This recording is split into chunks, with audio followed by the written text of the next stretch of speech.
with success at Citizens Bank Park for the last 4 seasons. Truly, in this setting, there is a home field advantage. And truly, it has been filled with magic that reach the highlight levels. Those in attendance will be ready. Those in uniform will be ready. Ready or not, it starts now.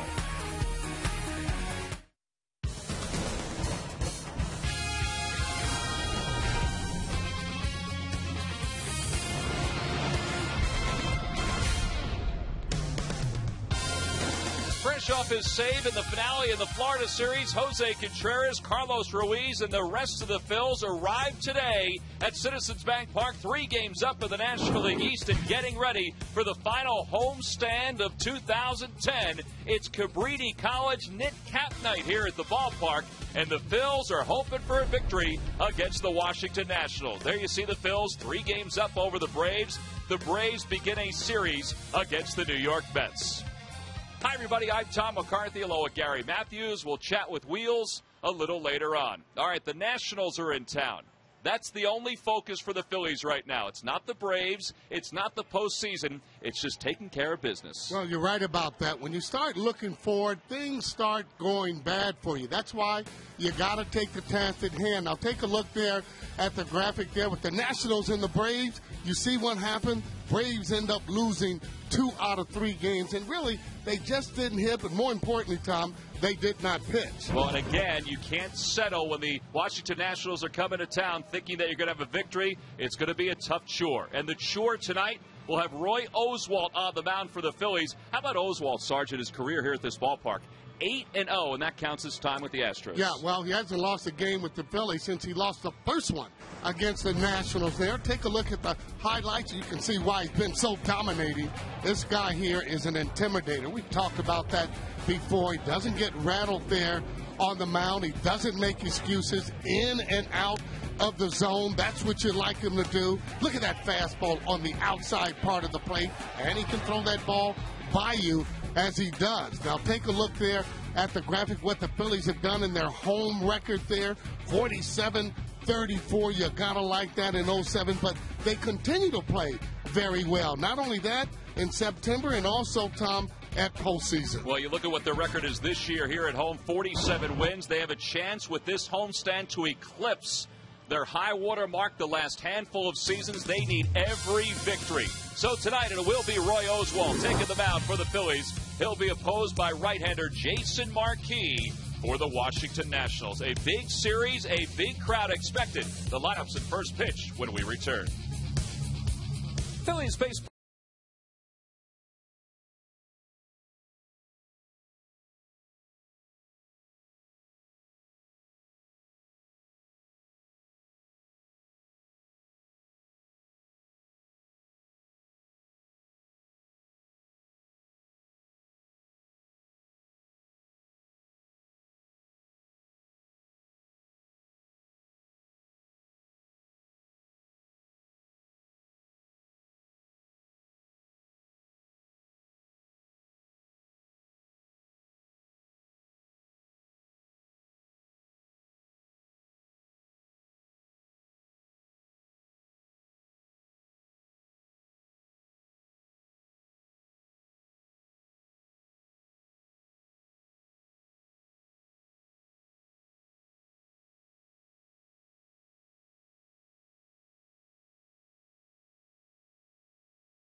It's their final regular season homestand of the year. Let's take a look at the Nationals starting lineup. It's brought to you by Xfinity, only from Comcast. Leading it off at second base is Danny Espinosa.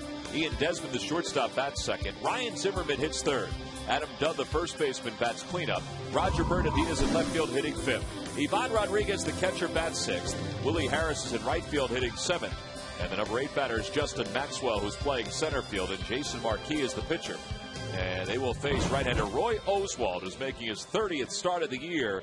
And for the Phillies, he's making his 10th start of the year. Wheels?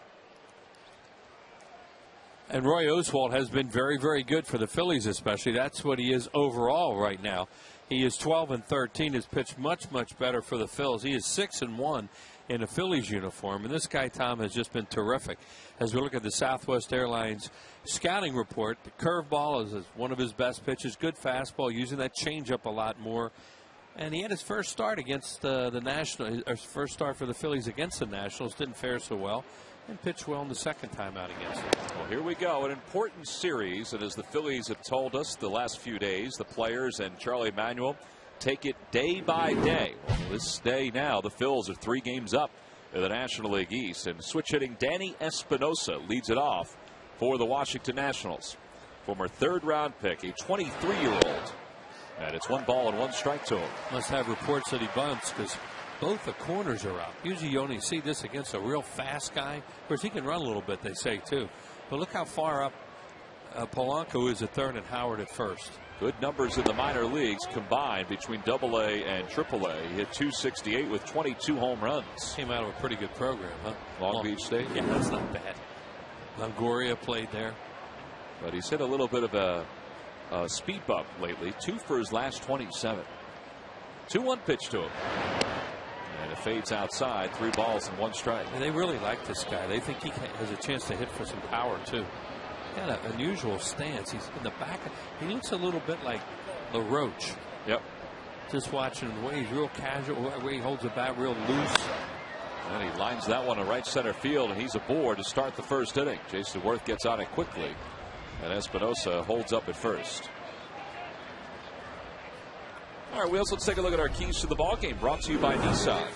Well, 9 home games left here, and use the energy from these great crowds and maybe can help win. The Nationals can be spoilers. You better take them seriously. We'll get into it later, but their bullpen notes, tremendous. They are tough right now if they have a lead late. It's the end of the model year, and Nissan's laying it all on the line. Nissan's bottom line sales event going on now. Bullpen over the last handful of games has put together a few scoreless stretches. A bunt by Desmond. You have to hurry to get him. And they do. The sacrifice is successful. I don't know if he did that on his own or if that was something called from the bench.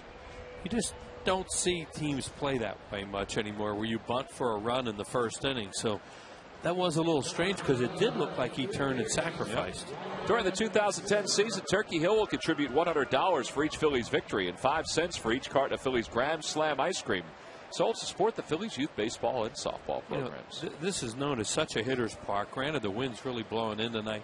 It's not a home run night, but you just don't see that. And it used to be a big part of baseball is to bunt for a run in the first inning like that. And you see how hard that wind is blowing in. Seems like it's even harder than that, 12 miles per hour, but it's out of the north-northwest, and that always means it's blowing towards the right field corner. Game time temperature 70 degrees. That'll drop as the night goes on.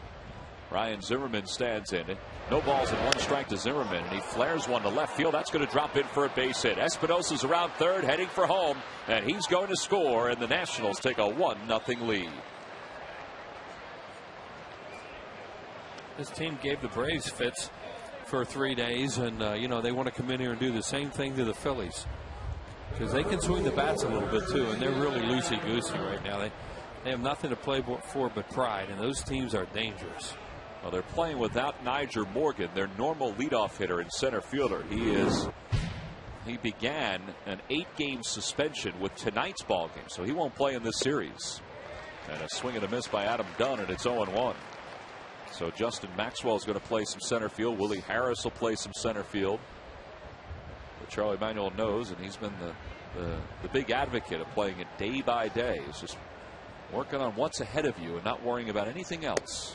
Well, it's, when you're in the game and you're around it, it's amusing when you hear all the talk about clincher and magic number, but clinching. And now if you do this, that stuff will come up and bite you if you're not careful. So they have to play one at a time. See what happens. 1-2 the count. Adam Dunn. Dunn overall hitting .266, 35 home runs, 93 runs batted in. He's been hot over his last dozen or so games. 175 strikeouts. So you can pitch to him, but if you miss, boy, he had a home run in Atlanta the other night that was just unbelievably long. How far he hit that thing. One of the farthest home runs I think I've seen hit, not only in Atlanta but overall. Overall, it seemed like it took forever to come down because you know how high he hits it.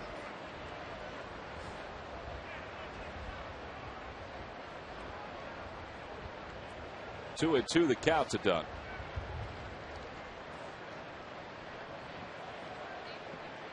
Phillies play him to pull. Valdez, the shortstop, shaded toward the middle. And a swing and a miss, and that's strikeout number 176 for Dunn. 2 outs. Turn around and ask Marquez if it was a strike. And I think Alfonso said no. Well, the Nationals are 10th in the league in hitting at .255, third in stolen bases, 10th in home runs, 13th in runs per game. But as Wheels mentioned, they've pitched better lately, particularly out of the bullpen. And they've got a middle of the order with Zimmerman and Dunn that can really cause some damage. Plus, this guy's had a pretty good year. Yeah, this guy's got a chance to be a player, Bernardino. You look at those numbers, and those numbers are a last place team, pure and simple. But when you play a team and it's a game at a time, at this time of the year, and they're loosey-goosey, you got to be careful. Phillies are 7-5 against the Nationals this year. And it all comes down to pitching. They have a good starter tonight. Marquis pitching a lot better than the Marquis that pitched early in the year before he had those bone chips, that bone chip surgery.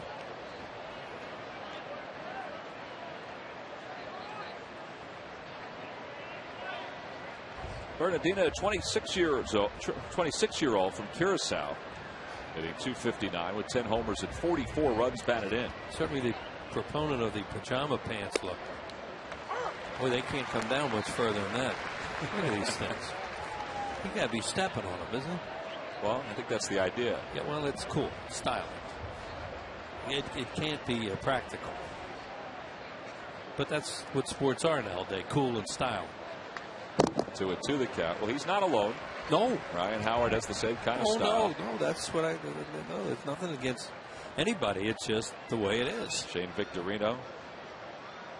Everybody's got to look. And there's Bernardino. Roy Oswalt, on the other hand, well, he's got the pant legs pulled halfway up.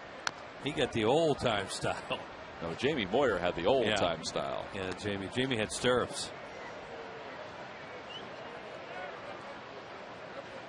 2-2 the count to Bernardino. It's an 18-pitch first inning so far for Oswalt. We wore stirrups when we were kids too. I thought they were cool. You never see them anymore though, except for a guy like Jamie. 3-2. I had a great Little League coach by the name of Jim Campbell, who was kind of like John Wooden. He taught us how to wear the sanitaries and the stirrups, and we had to wear it the right way. Yep, nothing wrong with that. He just passed away earlier this year. What a great guy. I had guys like that too. That, you know that you want to play professionally. You want to. We'll try and look professional too. Not that we were professionals or you were a professional, but go out there and try and dress right. What's wrong with that? Now, boy, it's different. It's just cool now. Runner goes, 3-2 pitch, and just missed. Oh boy. That's ball 4. Alfonso Marquez is the home plate umpire. He thought it was a little low.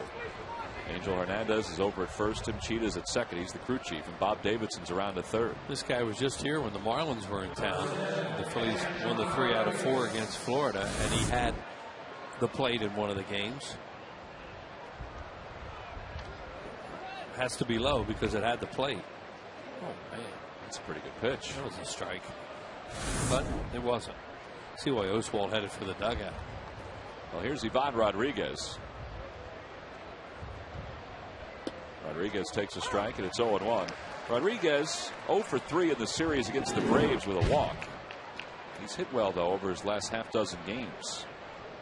267 overall, 3 homers and 47 runs batted in.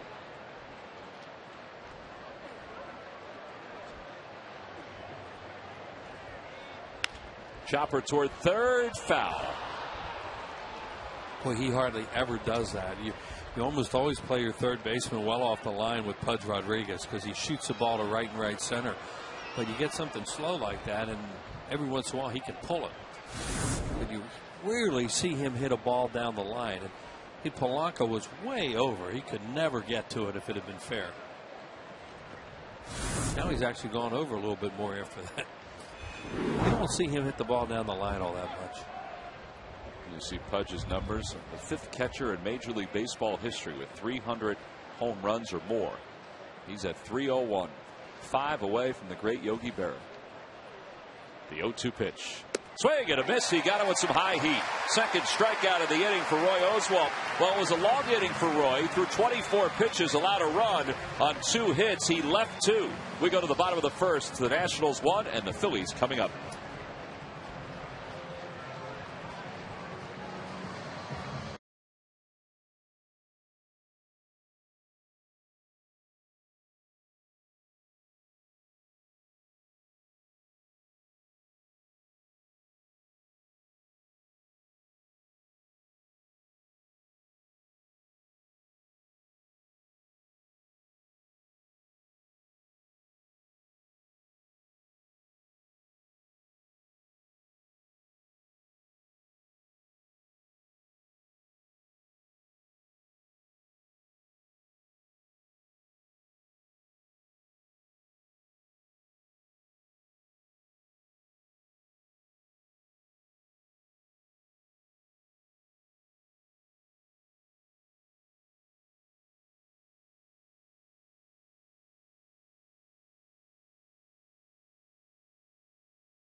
Bank Park. Let's take a look at the Phillies lineup. It's brought to you by Xfinity, only from Comcast. Leading it off in center field, Shane Victorino.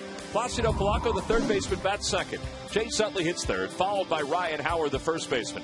The number 5 batter is Jason Worth. Raul Ibanez hits sixth. And the bottom third of Carlos Ruiz, Wilson Valdez, and Roy Oswalt. And they'll face 32-year-old right-hander Jason Marquis, who's making his 11th start overall. And he's pitched a couple times against the Phillies this year, Wheels. Well, the first 2 times, they just really hit him hard. Of course, then he had elbow surgery. And then the last time the Phillies saw him, he pitched very well in that game in a losing cause. Shane Victorino leads it off for the Phillies here at the bottom of the first. And he's ahead 1-0. So who are you going to see right now? The odds are you're going to see the guy that was here last time in August and not the guy you saw in the first 2 starts in early April when he was hurt. Thing about Marquis, they say, the Nationals, that is, Jim Riggleman and his staff, that he has had better command over his last handful of outings. And that's what's made him a better pitcher. Plus, he's got more velocity. But he's behind 3-0 to Victorino, who's riding a 9-game hitting streak. Well, he's going to try and throw as many sinkers as possible because that's his out pitch now. Good luck at McDonald's Phillies home run jackpot contestant is Copper O'Brien from Newark, Delaware. Phillies hit a home run in tonight's ball game, and Copper will win $100.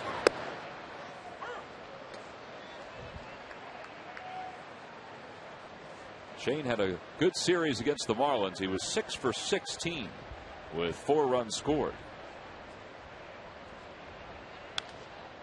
And he loops one down the left field line. Bernardina and Desmond in foul territory. It's Desmond who puts it away. 1 out. So 1 away here in the bottom of the first.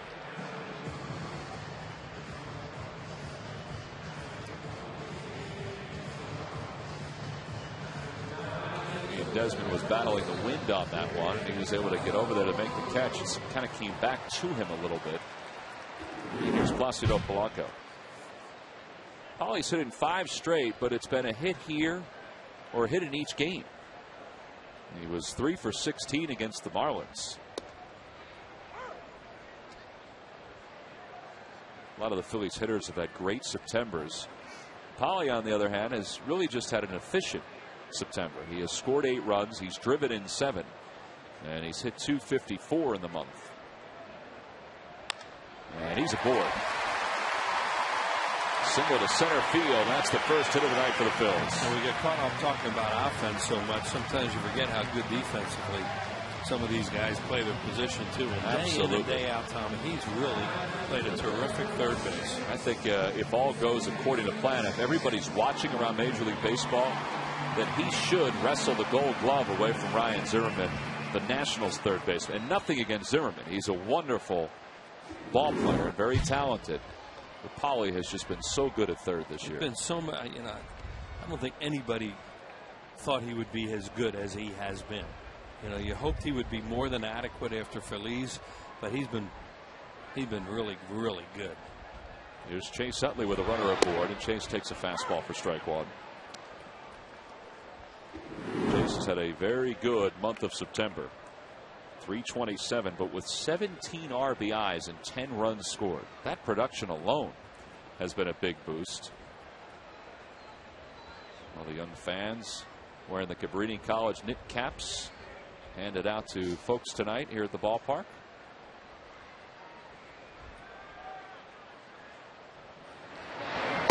One and one the count to Chase. See Marquis just trying to sink. Throw change up, sinkers away, and see if he can get Chase Utley to roll one over. This guy, when he came up with Atlanta, was a high four-seam fastball pitcher, slider, and then when he went to St. Louis, they changed him into a sinker baller, and he's been pretty successful with it. He won 15 games last year with the Rockies, signed a 2-year deal with the Nationals this offseason. 2-year deal worth $15 million. He spent his whole career in the National League. Be the first time in a long time he won't go to postseason. But 10 years? 10 years. 10 years. Well, that's like that little extra Christmas check every year for him. Now, there were a couple of years where he wasn't on the postseason roster, but he was part of the teams that went to the postseason. Still got his share.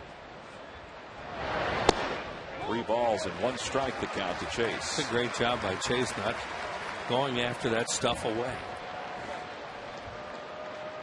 Ryan Howard taking some practice swings, waiting his turn. Adam Dunn holds on Polanco.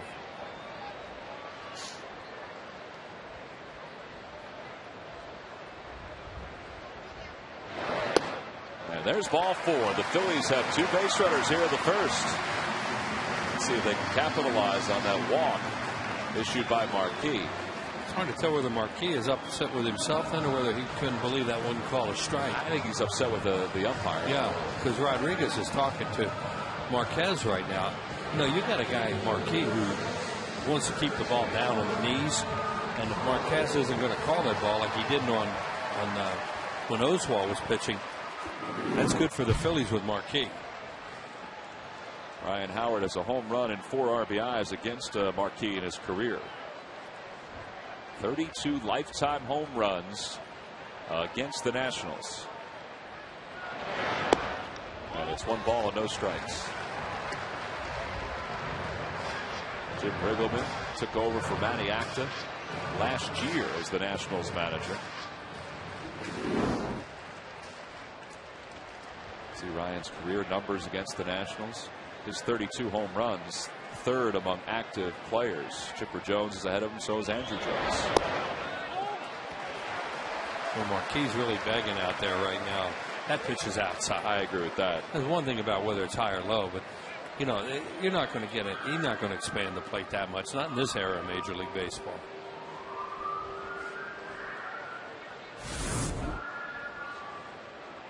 Now see, look where Pudge caught it even, and see Marquis.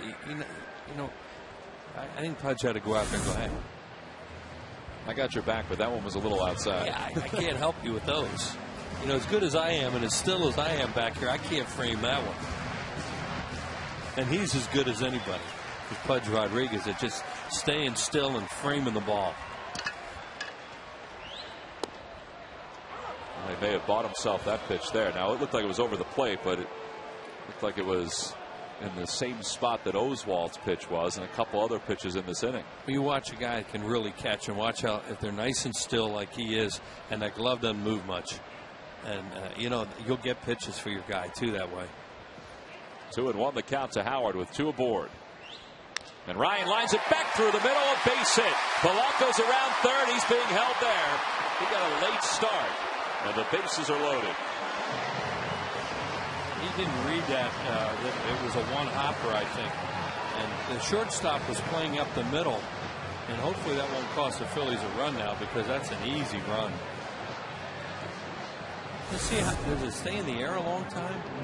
It did. That ball did stay in the air a long time.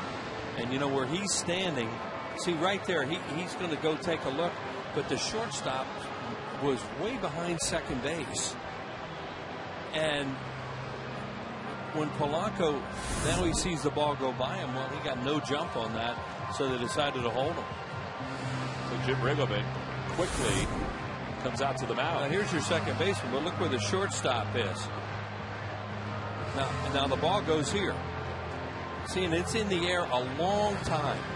It's really not, it's really hard to get on the guy for base running there when the ball stayed in the air that long, and he knew the shortstop was right behind second, and he certainly didn't want to get doubled off. I think that's a good point, too, is he knew where the shortstop was. He took a look around and realized that he was in the neighborhood. Now, Tom, if he reads that ball's going to be on the ground quickly, then you got to go. Right. But that was in the air. It went to the dirt, didn't it? As a line drive. Oh, yeah, we're right behind the second base bag. Well, there you go. Well, the bases are loaded for Jason Worth. Boy, he has good numbers against Marquee.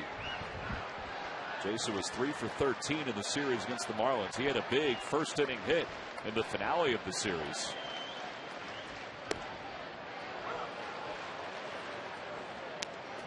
Now, these are little things when you play in big games at the end of the year.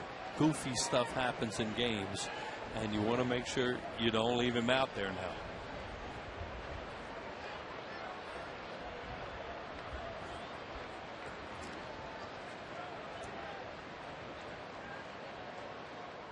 Down and away, 1 ball and 1 strike to Jason. Jason with 74 walks this year. And that's part of the reason why he has scored 94 runs. He has scored the most runs of anybody else with the Phillies. He's had a good on-base percentage for most of this year.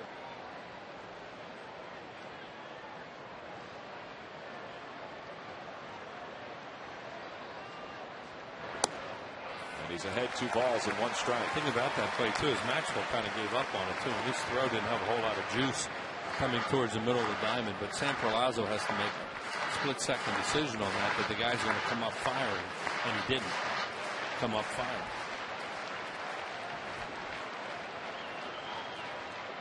The outfield arms, the best arm is the guy in left, Roger Bernardina. His is above average. The other 2 are average arms.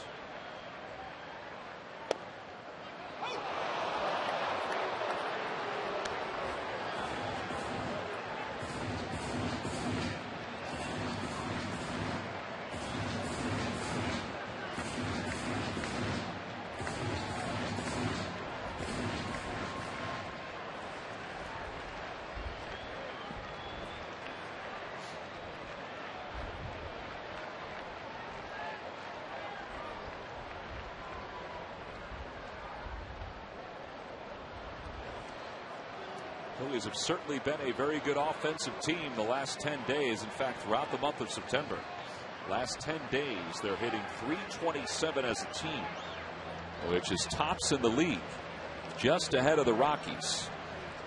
Well, they got a good spot here to put some runs on the board in the bottom of the first and answer the 1 run the Nationals scored in the top of the first. There you have it. Phillies .327, the Rockies .319, the Mets at .268, well above the National League average.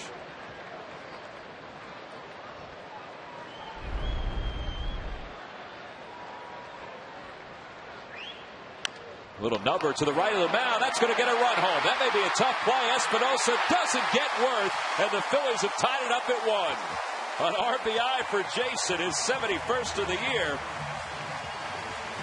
Well, he's hit some balls 450 feet this year, and he's gotten an RBI. That one, he hit maybe 100 feet, and he picks up an RBI. Looked like a breaking ball, too, or a cutter.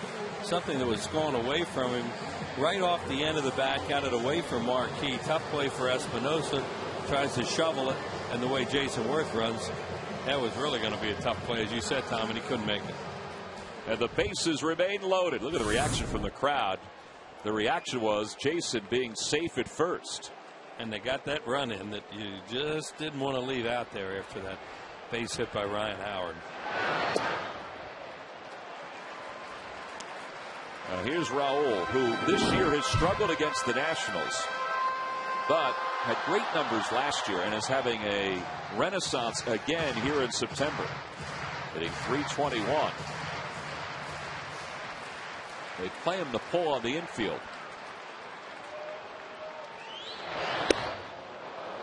And he was trying to drive one there, and it's 1 ball and 1 strike.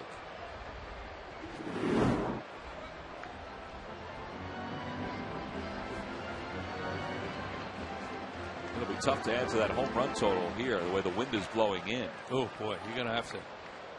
Yeah, and you can feel it blowing right in the booth. It was blowing a little bit towards right and right center, but I don't know anymore. 1 ball, 1 strike the count to Ibanez. Back toward the middle. That's going to sneak into center. Base hit. Utley scores. Here comes Ryan Howard. He's going to score. The throw goes to third. Not in time. Ibanez goes to second. It's 3-1 Phils.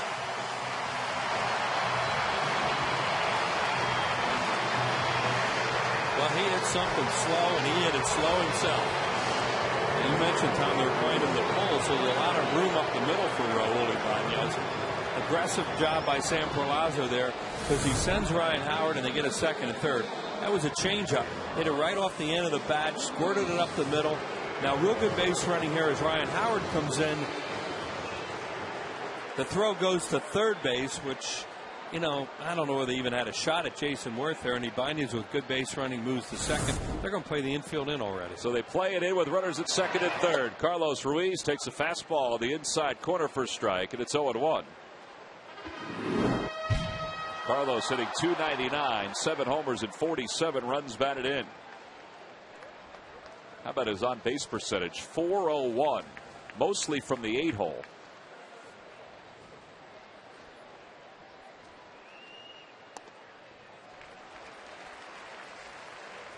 Well, this is a nice answer to that 1 run the Nationals scored at the top of the first. Yeah, and your leadoff man, you know, Shane didn't get on, Victorino didn't get on, and they still have a big inning going. Jason picked up the first RBI, and Raul picked up the next 2.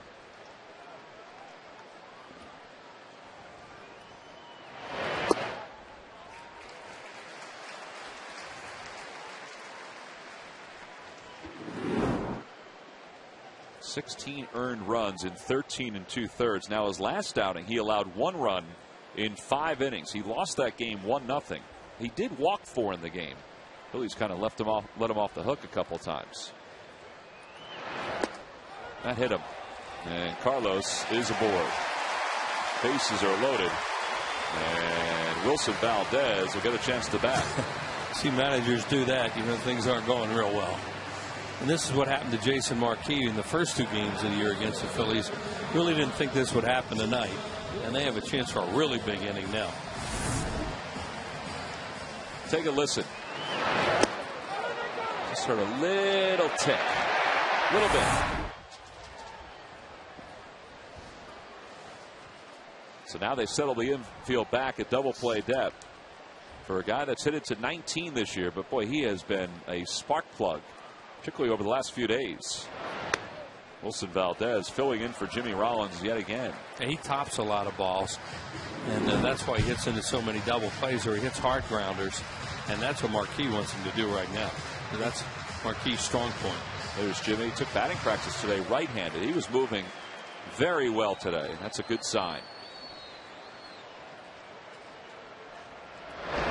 Back towards second. Oh, it hit the umpire, and it goes into center field. It is a dead ball. Yep. Raul Ibanez scores. They all got to go back. They all have to go back.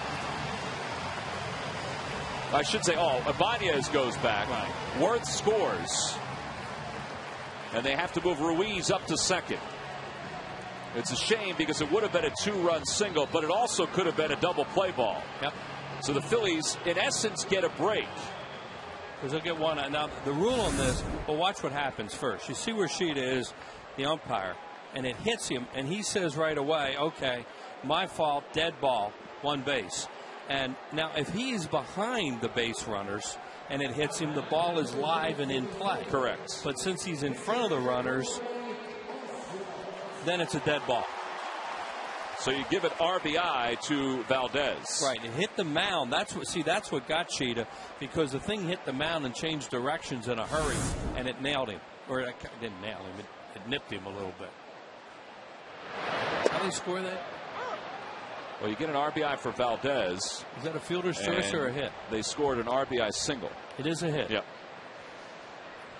Well, that is strange. You don't see that one very often, but that's the difference with the umpire being up or behind the runners. Oswalt looking for his first RBI this year.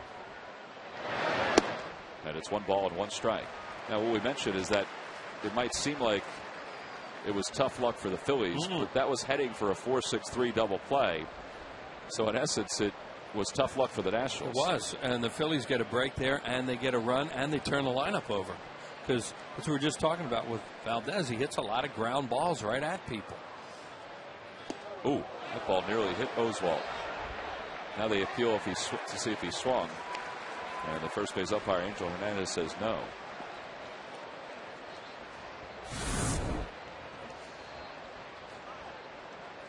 And he didn't.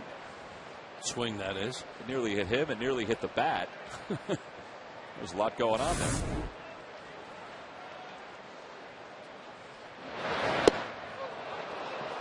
Look out, Pudge. He almost got nailed with a backlash there. Man, when they let go of it, with when they have just the one hand going like that, see, he almost got him. It's funny now. It wouldn't have been funny if he hit him right in the coconut.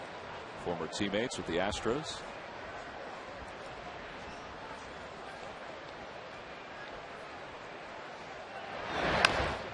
Chopper foul right past Sam Perlazo.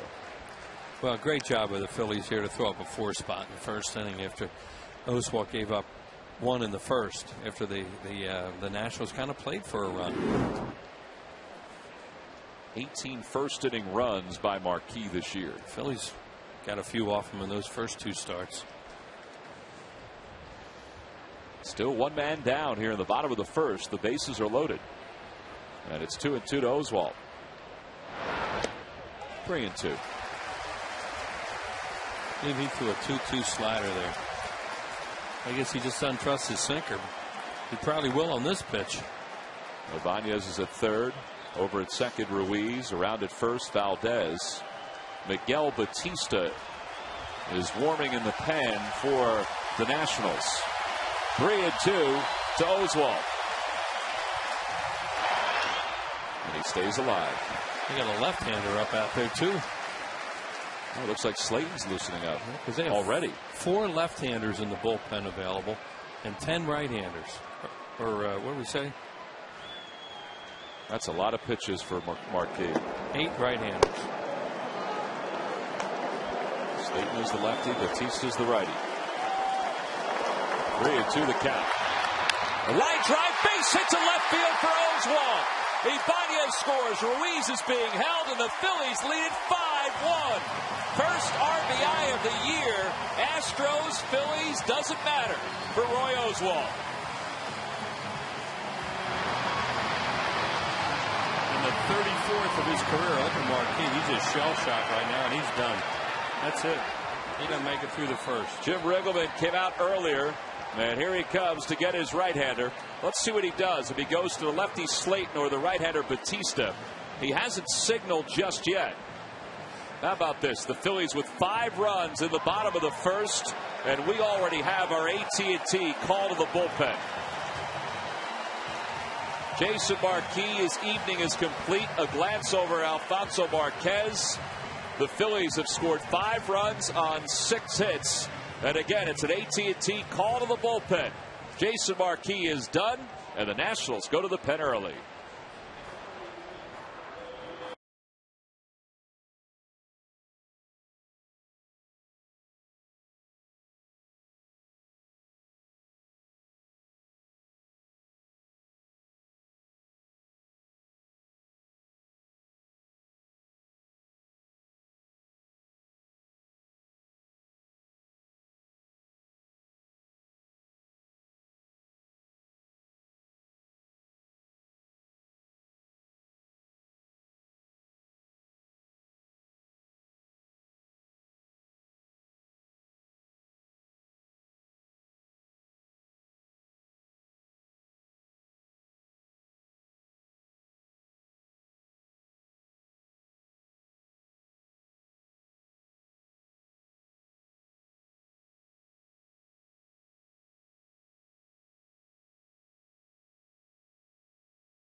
Change. Miguel Batista takes over for Jason Marquis. Phillies have the bases loaded with one out, and good news up in Queens. The Mets have taken a 2-0 lead over the Braves in the bottom of the second. Lucas Duda and John Neese with RBI singles. Bobby Cox was ejected in the second inning by Bill Hahn for arguing balls and strikes. So it's good to see Bobby hasn't lost it. He's not around to see the second inning or beyond of that ball game. Jason Marquis is not going to be around for the second inning here. Shane Victorino started the inning with a pop out at the foul territory, but he's getting a chance to bat again against Miguel Batista, and it's 1 ball and no strikes. And you think about, let's talk about breaks that go your way or against you at this time of the year is so huge. Big break the Phillies got in this inning when that ball hit the umpire. No question. Because they're still batting. They knocked the pitcher out of the game, and they have more runs after that. That one's to his second, spinning. Boy, Espinosa did a nice job getting to that. They can't double up Victorino, and another run scores. It's 6-1 Phillies. They used to be fast. Yeah, and as you said, Tom, that ball really changed direction, too, on the second baseman, Espinosa, and that cost a little bit of time. So that combination of that and the way Victorino can watch this thing go spinning the way it did. See, he broke one way. Now he has to come back the other way. That's just a little bit, a tenth of a second to whatever it is. And now with Shane running and that little change of direction of the baseball and the fielder, safe and another run. Another little break in your favor. And here's Polanco, who started this rally with a 1-out single earlier in the inning. With runners at first and third. And a chopper toward the hole, cut off by Zimmerman, flips it to second, and the side is retired. But what a fruitful inning for the Phillies. 6 runs on 6 hits. It seemed like everybody contributed in this inning. Raul Ibanez, this was a big one, right up the middle. That single drove in 2, and then the surprise of the inning, Roy Oswalt, a liner to left, his first RBIs of the season, and he has a 6-1 lead.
Willie Harris leads it off here in the top of the second. Roy Oswalt was out fast and warmed up even faster. And it's 1 ball and 1 strike to Harris. Oswalt has a 6-1 lead to work with here in the top of the second. And it's 1-2. Yeah, sometimes a guy can come out after a long inning like that and, you know, and not get loose real fast. But Oswalt, at least, you know, he ran the bases, he hit. And as you said, Tom, he got out there and warmed up in a hurry. Little looper to center field. Shane Victorino puts it away, and there's 1 out.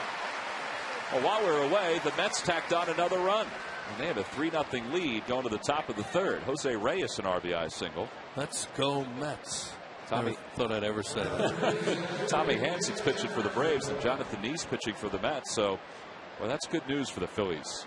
They lead it by 3 in the division, and they'll take anything. Yeah, early in this one, but good start for here in 100 miles north. Swing and a miss by Justin Maxwell, who helped the Phillies the other day with a grand slam. Did he? This guy has what, 10 career homers, and 3 of them are slams. Yep. There it is. 9 career homers. There it is. We mentioned he'll get some time in center field over the next 8 games because Niger Morgan is serving a suspension. Morgan is not allowed to sit with the club in the dugout. He's in the stands, they say. You can't even be in the clubhouse. Can't be in the clubhouse. By rule, when you're suspended, so there's no sense in even being in there, because if something happens and they find out about it, more time. What about in the press box? Is he allowed to sit in the Yes. press box with Mike Rizzo, the general manager? I believe you're allowed to. Yes, you can sit upstairs. Is Rizzo wanting with him? After that stuff, I don't know. 1 ball, 2 strikes, the count. Inside, 2-2. What if he had to pay the tax on that ticket? If he's sitting in the stand. That's a good question, too. It's a cool night. There are a lot of good pictures to be taken tonight. Well, before the game started, now it's still pretty, but boy, before the game started and there's still daylight, downtown Philadelphia was just brilliant tonight. The sun shining off the buildings and crystal clear. So pretty.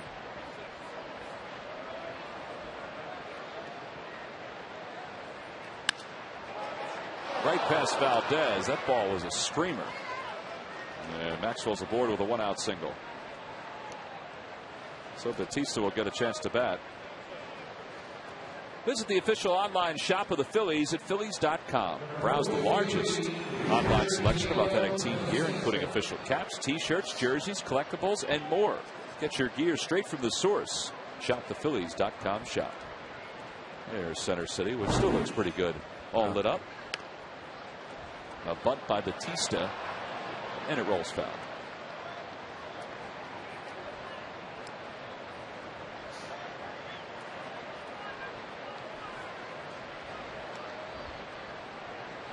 And Maxwell goes back to first.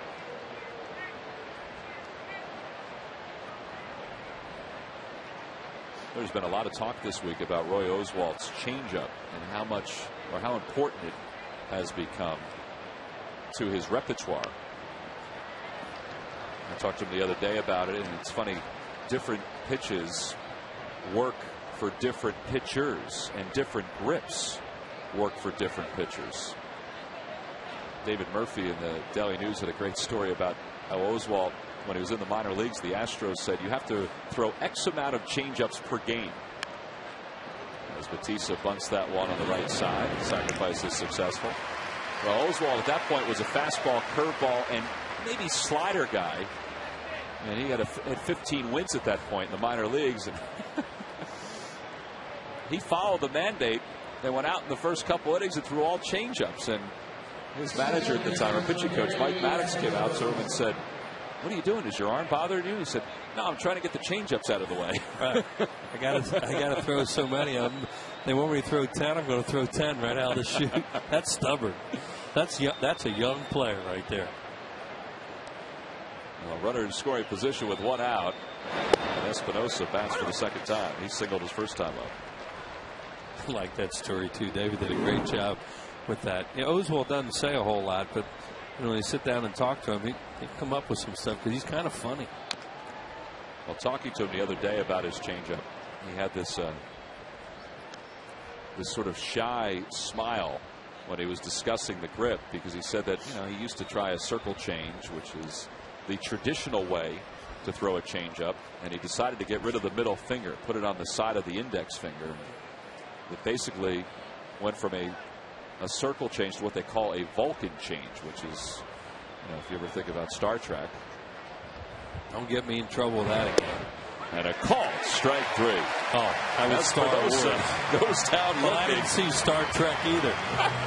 3 strikeouts for Oswalt. He leaves one in scoring position. Phillies lead at 6-1.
And it's the only place to get his inside access versus the Nats as well as the upcoming series against the Braves. It's at csnphilly.com. Experience counts. Phillies insider Jim Salisbury only on csnphilly.com.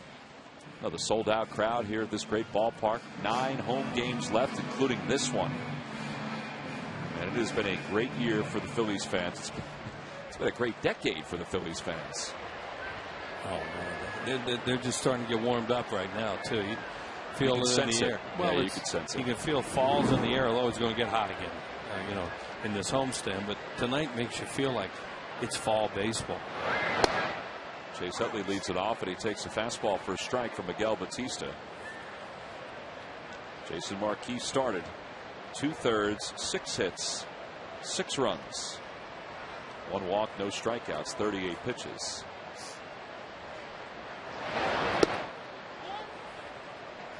Chase Utley had a really good at bat in the first inning. He had one of those at bats that you want at this time of the year, especially when games mean so much. You know, Marquis kept trying to pitch him away, try and get him to turn one over into a double play, and you know, he got a big walk there. That's a fair ball. Diving play by Dunn, and Batista does a nice job getting over. 1 away here in the second. Well, the Majestic Clubhouse store at Citizens Bank Park is your one-stop shop for everything Phillies. Apparel, caps, novelties, DVDs, Sarge's collection of hats, the Fanatic Attic, and much more. It's open Monday through Saturday from 10 a.m. until 6 p.m. And in all home games, make the Majestic Clubhouse store your year-round home for official Phillies merchandise. And you can get that Sarge T-shirt jersey at the Majestic Clubhouse store. Wheels, we have models everywhere in the Delaware Valley. How about that guy on the bike wearing Sarge's shirt? That's too good. Perfect. That's right. We have spies everywhere. We'd like to thank Cindy Webster. Like, I'm not aware of that you have spies everywhere. Please. Ryan Howard singled his first time up, came around to score one of the 6 runs for the Phillies in the first. And it's 2 balls and no strikes. Yeah, and look back at that. And we're at the point where you're going, I wonder if they're going to get anything out of this inning. after that base running, and then Jason Worth hits that little squirter off the end of the bat, and off they went on a 6-run inning. It is the it was the 20th time this year the Phillies have scored 5 runs or more in an inning. And the Braves just had runners at second and third, 2 outs, and didn't score. So things continue to go well for both teams for the Phillies here tonight. Well, they scored 10 runs in a bunch of games lately, too, and they hadn't done much of that for a while.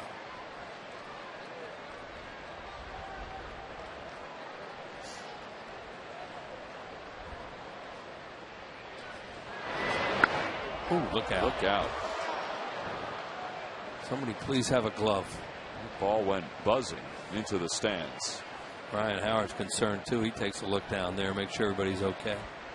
A lot of people are jumping around down there and applauding, so I guess everything's all right.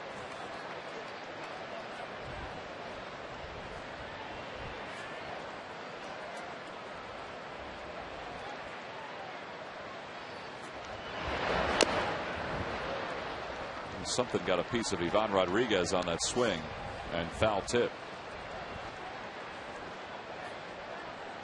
I'm thinking how many of these he's taken throughout his career. That one hurts too, right off the side of the glove, and that kind of bends back that entire hand. 2-2 the count to Howard.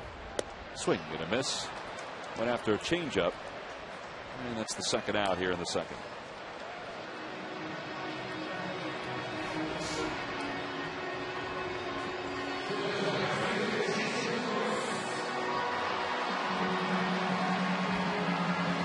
Jason Worth had the first RBI in the first inning.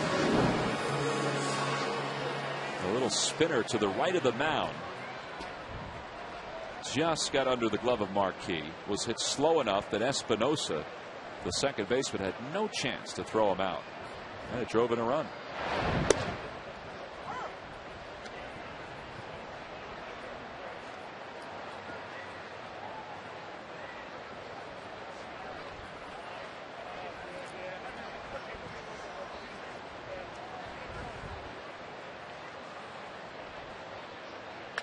Opposite way. Willie Harris makes the grab. I wasn't sure if he saw it right away. So the Phillies go down in order here in the second. We've played 2 at Citizens Bank Park. We go to the third. Ian Desmond is scheduled to lead it off.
Phillies.com. Go to the fans section for all the information, and please submit your answer on the subject line. Wheels, the question is, name the only 2 teams in MLB history to have back-to-back #1 overall picks in the June amateur draft. So 2 teams that had really bad years. That is correct. One, I think, for you will be easy. The other one, I'm not so sure. Can't ask any questions here. No, I'm just saying, but or do they still? Wasn't there a time where they used to alternate? Didn't they alternate between leagues, though, really? You know, that's a good question. I don't know. See, now I just think it's if you have the worst record, you get. Oh, that's what it is. Ian Desmond smokes one foul. And it's 1-2. That's what it is. If you have the worst record, I mean, American League or National League. Because I was thinking at one time that they had it if you had the worst record, but, you know, it was the worst record National League or American League, and they go back and forth year to year. So maybe it was 1 year as a National League team, 1 year as American League team. That might be true, but at one point. 1-2 pitch. Outside, 2-2.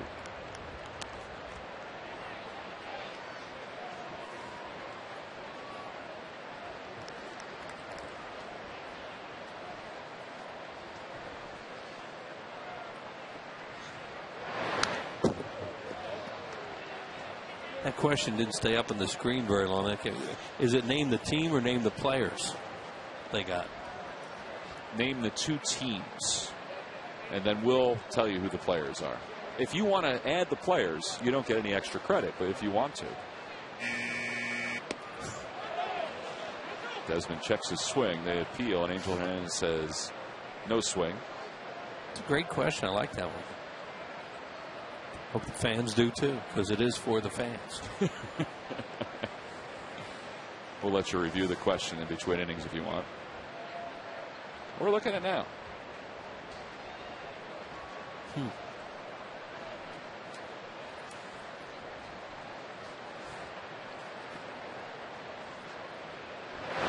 Swing and a miss. And Desmond is the fourth strikeout victim already for Oswalt. One out here in the third. Like a slider, maybe backed up a little bit. You know, it was like a little backup slider, and Desmond read it going away from him. Started to swing, and it started to come back towards him. There's nothing you can do with that. Oswalt now with 178 strikeouts this season, and 195 innings of work. Ryan Zimmerman drove in a run his first time up. That one is a broken bat. Looper to right. It's going to drop in for a base hit. Pieces of the bat went up the third base line, went out in front of the plate. And he's 2 for 2.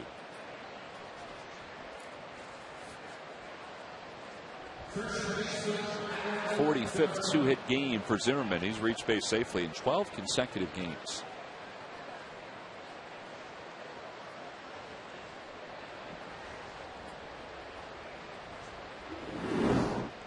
Well, here's Dunn, who struck out his first time up.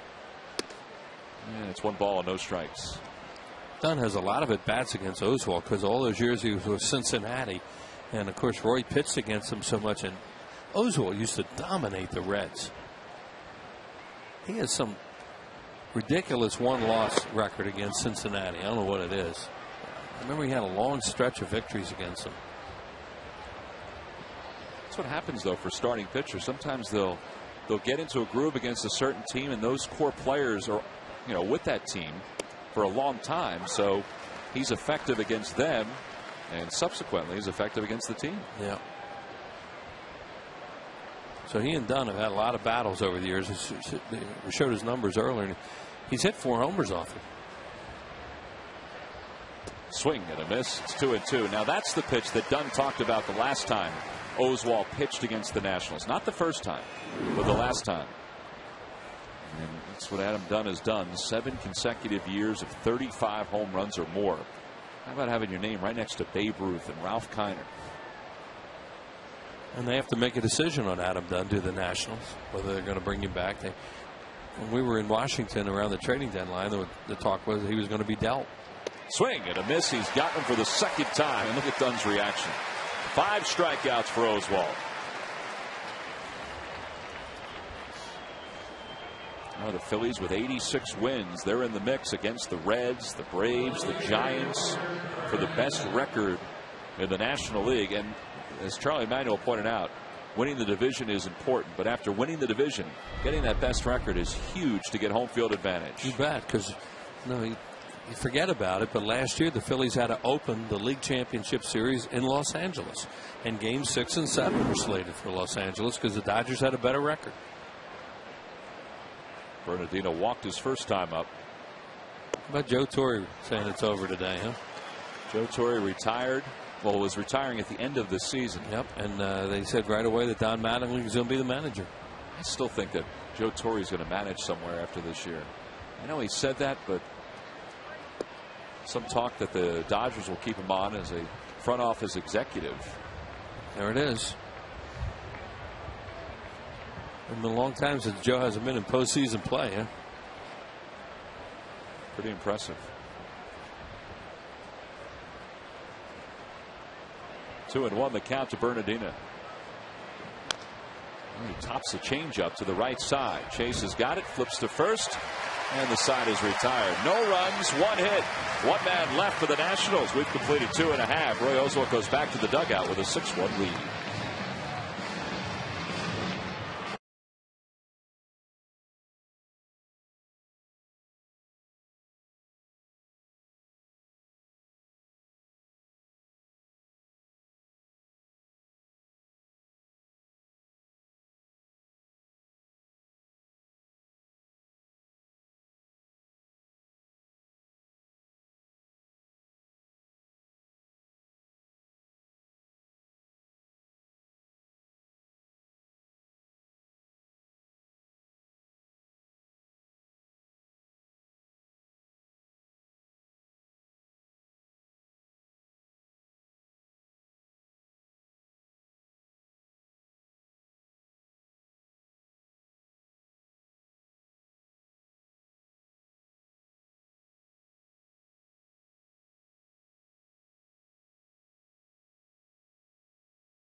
By Southwest Airlines. Go to southwest.com. Grab your bag. It's on. And by Suzuki and the new Kizashi midsize sports sedan. Suzuki, the power of engineering. Well, last to the third. The sold-out crowd might have been a little jittery after the top of the first when the Nationals led it 1-0. But the Phillies put 6 runs on the board. And everybody became wide-eyed when they sent 11 men to the plate in that first. And now we go to the third. Miguel Batista didn't start the game. He came on for Jason Marquis, who lasted 2/3, allowed 6 runs. Well, starting's nothing new to Batista. He's been a really workmanlike guy throughout his career. He had to come in that night and start a game for the Nationals when Strasburg had a stiff shoulder. Forget that last time they were here is when he suffered that elbow injury, which later, of course, turned out to necessitate Tommy John surgery. We certainly wish him the best because he's good for the game. Boy, he was electric that night, too. Ooh.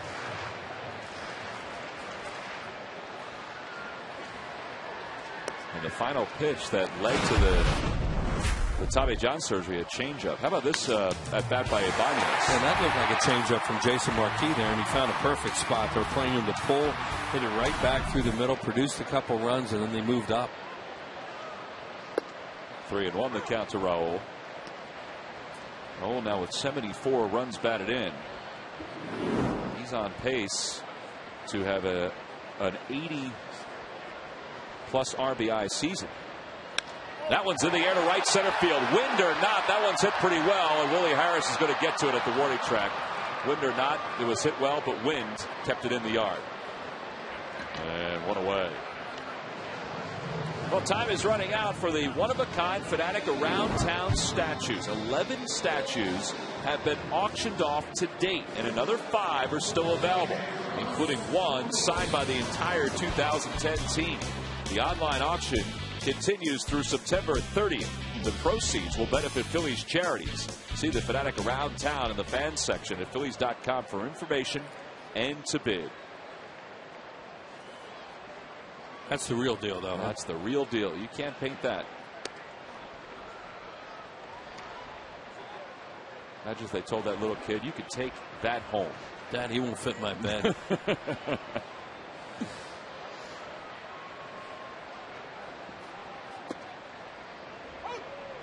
0-2 the count. He's like the Pied Piper out there. Can I have him for my birthday party? Whoa, whoa, whoa, whoa. Doesn't work with all of them. 1-2 the count to Ruiz. He got nipped by that pitch in the first inning. He barely touched his uniform jersey. That was a big at bat too. Yeah, another base runner.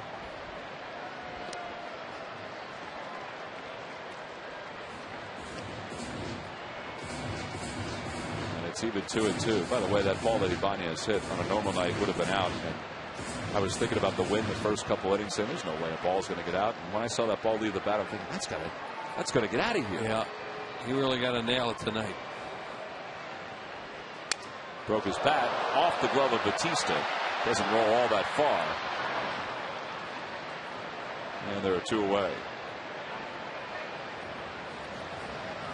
On the Toyota Major League scoreboard, the Braves have scored a run on a Melky Cabrera RBI single. Still batting in the top of the 4th. Yeah, they got it with 2 outs. And they still have 2 on with 2 outs.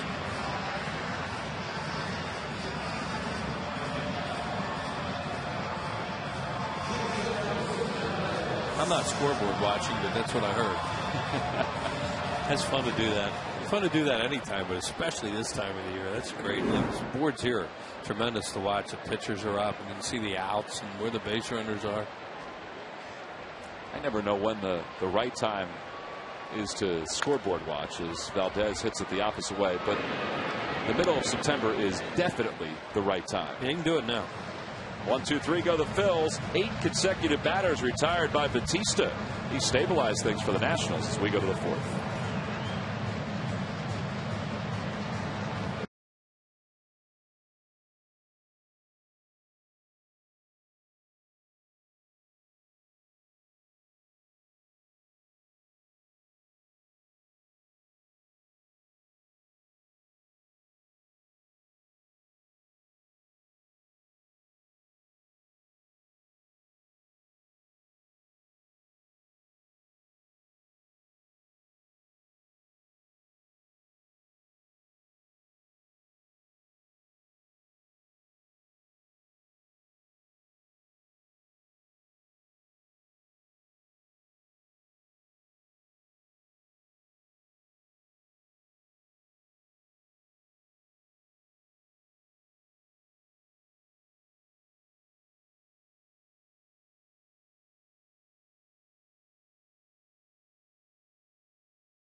Delivers. Who but W.B. Mason? Now we go to the top of the 4th, and Gary Matthews joins us up here in the booth. Ivan Rodriguez leads it off against Roy Oswalt. Oswalt has allowed base runners tonight. He's allowed a run on 4 hits. He has struck out 5 so far. His second strikeout victim in the first was Rodriguez. And he lines one down the right field line. That's a fair ball. And it's going to be a ground rule double. 18th double of the year for Rodriguez. And he's in scoring position right off the bat. I thought he almost hit that off the end of the bat. Had a lot of slice on it. One of the reasons it got into the stands there. He does go that way, almost an inside-out type swing, as you see that ball as it's slicing. And it was a fair ball. The fan didn't reach over. The ball basically found the fan. 0-1 to Willie Harris, who fly to center his first time up. Sarge, once this inning comes to a close, Roy Oswalt will reach the 2,000 inning mark in his career. Wow, that is a lot of innings. That shows that he's been very durable. But low strike. Figure at 33 years old, this is a guy who was a 23rd round draft pick by the Astros.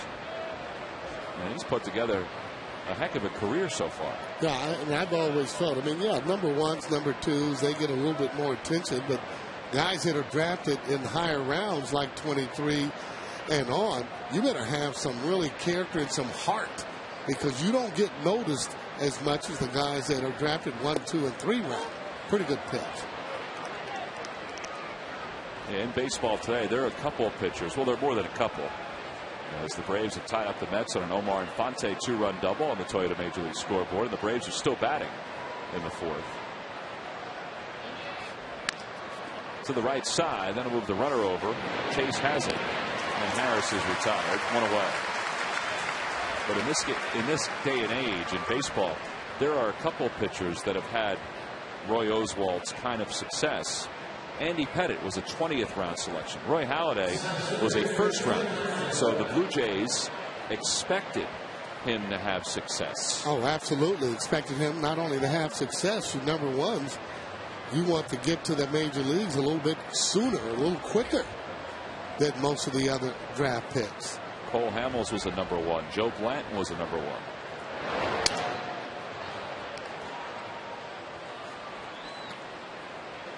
For guys like Roy Oswalt, guys like Andy Pettitte, who was a 20th round selection, who's won 240 games in his career. Ted Lilly was drafted in the 23rd round. He's won 111 games in his career. A lot has to do with the area that you're living in.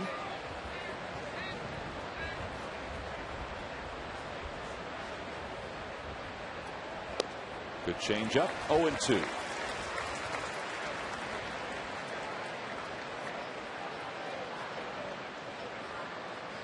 Rodriguez is over a third.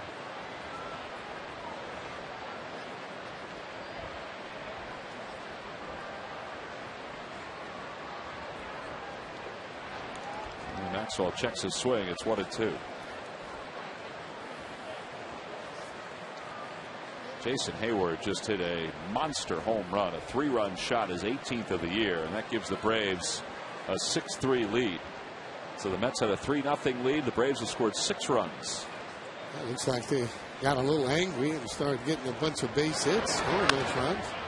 Towards center field. Here comes Victorino. Makes the running grab. Punch tags from third. The throw to the plate by Victorino. Scoots right to Ruiz. And Rodriguez never got to the dish. Third outfield assist in the last 3 weeks for Victorino. And a heck of a block by Carlos. And the side is retired. That's a pretty good defense right there. Victorino got a running start, got a lot on the throw, and it was up to Ruiz after that.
real fruit smoothies. Try a small for just $2.29 only at McDonald's. I'm loving it.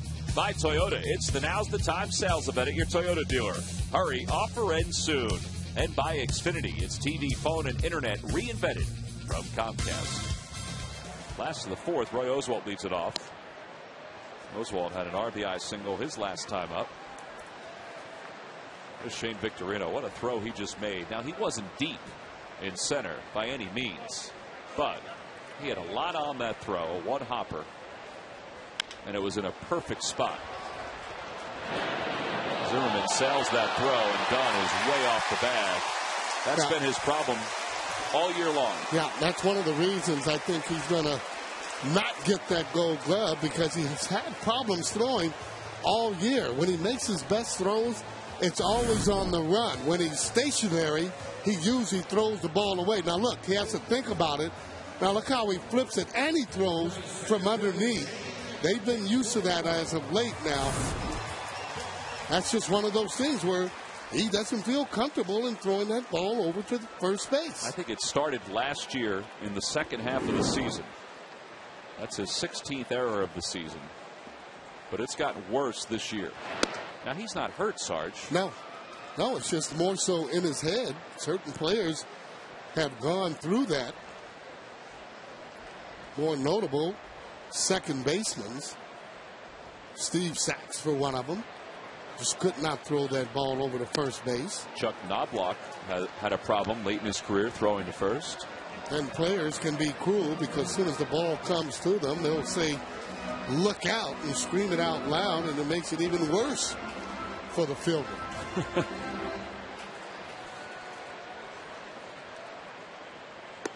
3 balls, no strikes, the count to Victorino. That's the way those catchers like the ball coming in, though. That one hop, long hop, way they can catch it, and all they have to do is sit down.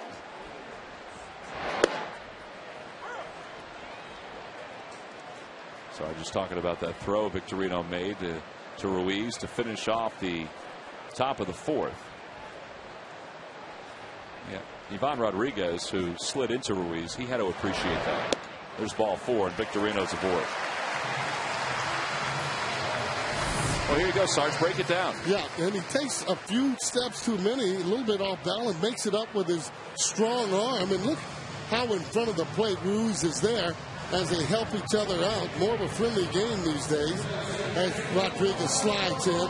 See how he blocks the plate? He goes down, nowhere to go. And even if he runs through him, there's nowhere to go. And Carlos is a pretty tough catcher. Will hold on to the ball most of the time. 9 outfield assists for Victorino. His arm has gotten better as the years moved on. Want to know the count to Polanco. Polly tonight 1 for 2. He's 21 for 52 against the Nationals this year.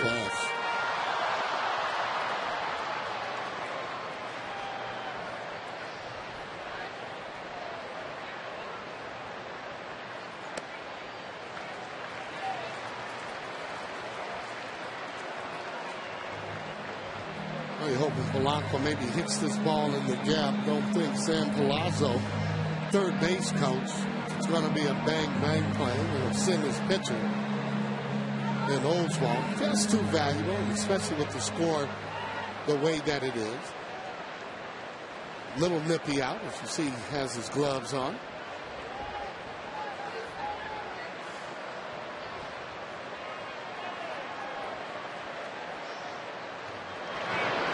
Line drive caught by Zimmerman.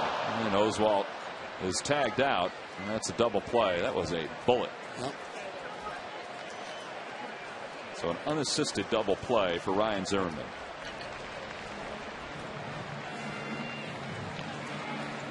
Oswalt knew that he couldn't get back. This ball is just hit right on the nose there. And he just tags him as he just goes by.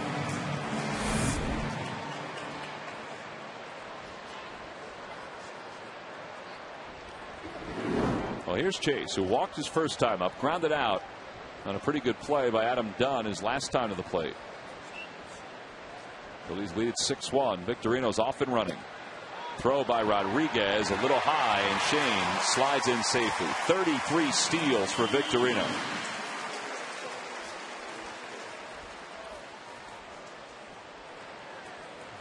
Well, you'll see Victorino, he'll go in, slide. He has on his sliding gloves as opposed to just being chilly. Good jump. Pretty good throw, too. It's just a little bit high. Victorino gets under the tag. So you don't think Roy Oswalt was wearing gloves to slide? No, it's just because it was a little nippy, maybe. Opposite way for Utley. That's hit pretty well. Bernardino's going back, and he's there. And he makes the catch. So the Phillies leave one in scoring position. Victorino is left at second. No runs, no hits. One man left. We go to the fifth. It's 6-1 Phillies.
University of Delaware product Kevin Mensch leads things off here in the top of the fifth. Miguel Batista did a pretty good job settling things down for the Nationals. So we'll get a new pitcher for the Nationals in the bottom of the fifth. Mensch this year is hitting 176. He has 3 hits.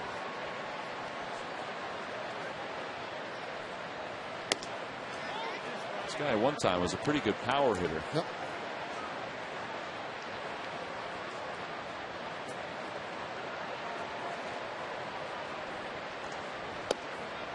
On the outside corner, and it's 1 ball and 2 strikes.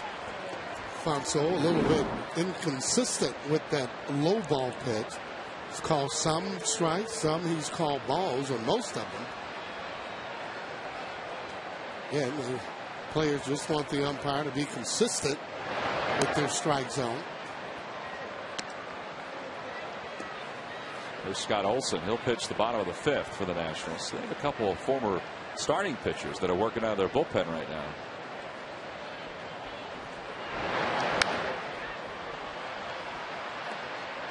Two and two the count.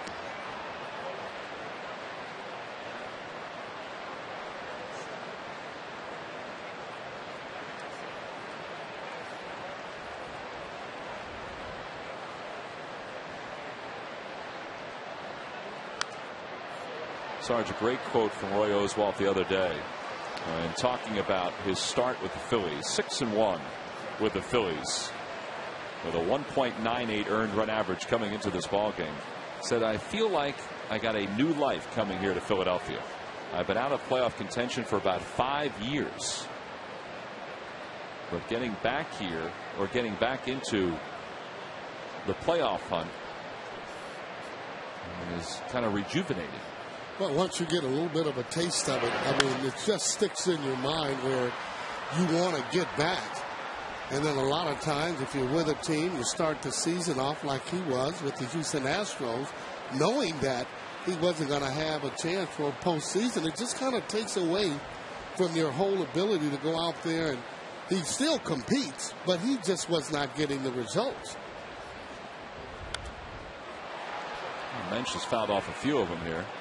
And it remains 2 balls and 2 strikes. And you put him with a team like the Phillies, and he's right, rejuvenates his whole career, so to speak, where he now feels that he's pitching for something as opposed to just pitching kind of for himself if you're with a bad team. Lynch tried to check, but he went around. He was tried to check, tried to get out of the way, and that's the 6th strikeout for Oswalt. Well, Game 6 National League Championship Series. Roy Oswalt wanted the ball. He got the ball against the St. Louis Cardinals, and he was dealing right here, Sarge. Oh, boy, I tell you, just the kind of competitor that he is, but his demeanor on the mound is such where he doesn't smile a lot. Kind of the same as he's doing there. Look at those strikes down in the mound. He's an intimidator, loves the pitch, and again, I think Philly fans are lucky to see this guy come here and pitch the way he has. Well, since his loss to the Nationals to start his time with the Phillies, he's 6-0 with an ERA of 1.56, and look what he's done in the postseason. Doesn't get any better than that. 1 ball and 1 strike. Well, and you like to have pitchers out there that you know that they're not going to panic. When things go bad a little bit, they're able to keep you in a ball game. Oswalt certainly can do that.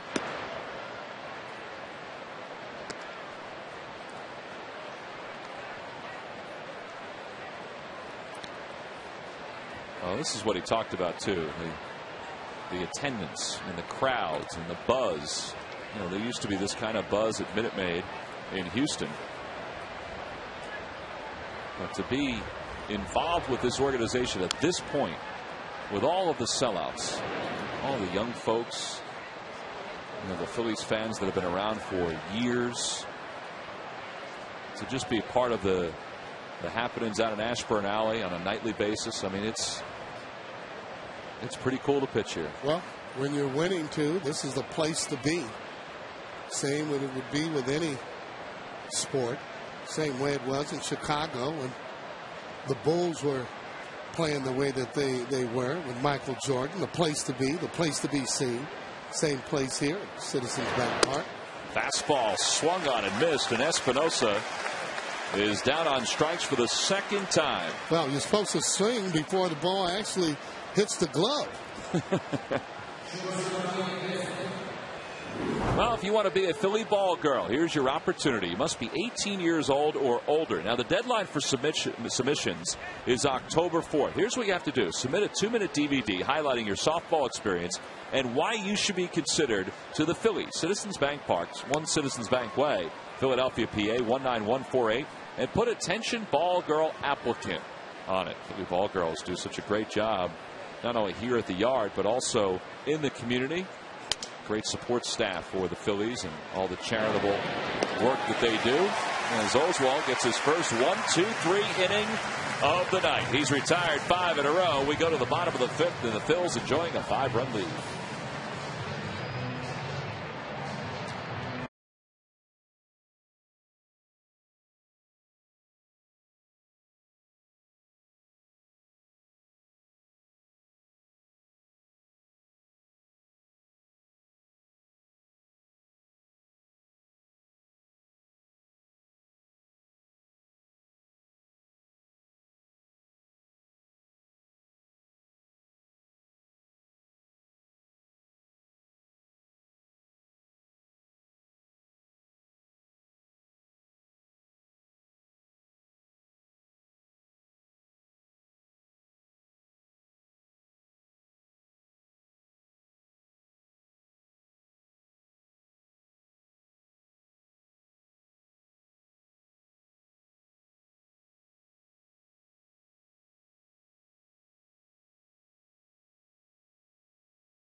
ball game, plus the latest from the Eagles as Michael Vick and the Birds prepare for the Lions.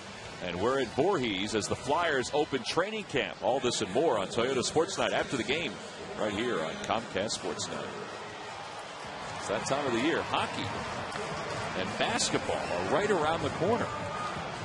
Yeah, well, this is still the place to be and the place to be seen. So even though it's around the corner, they'll be packing this place.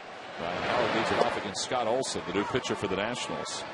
Olson started a game. In fact, he started the final game of the last series between these two teams at Citizens Bank Park. 1 ball and 1 strike to Ryan, who is 1 for 2 with a single and a run scored.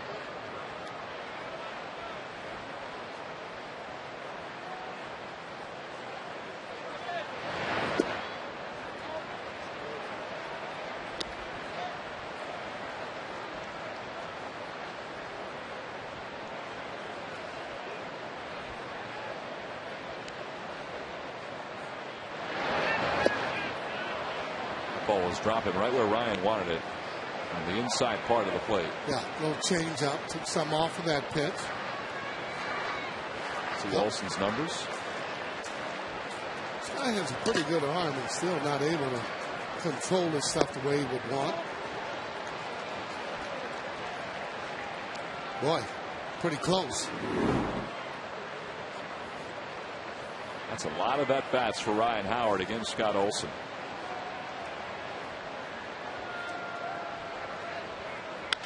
Hits that one hard to shallow right. Espinosa kept on backing up on it. And 1 away.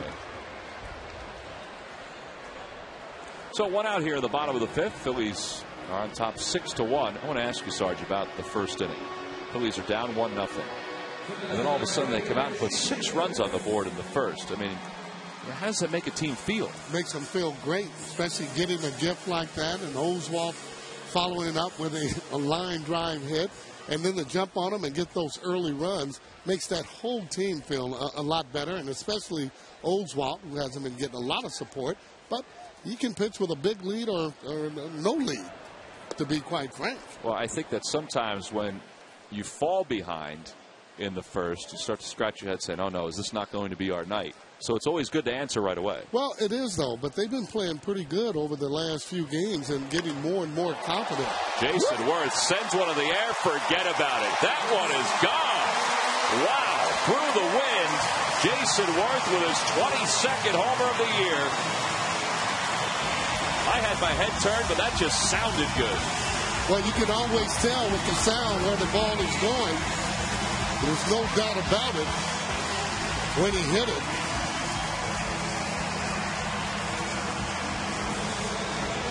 It is a tough night to get one out of the yard the way the wind is blowing in, but Jason Worth hit it right through the wind. Exactly right, and those line drives will go. Look at the extension. When he has good balance and extension, he hits the ball as far as anybody in the league.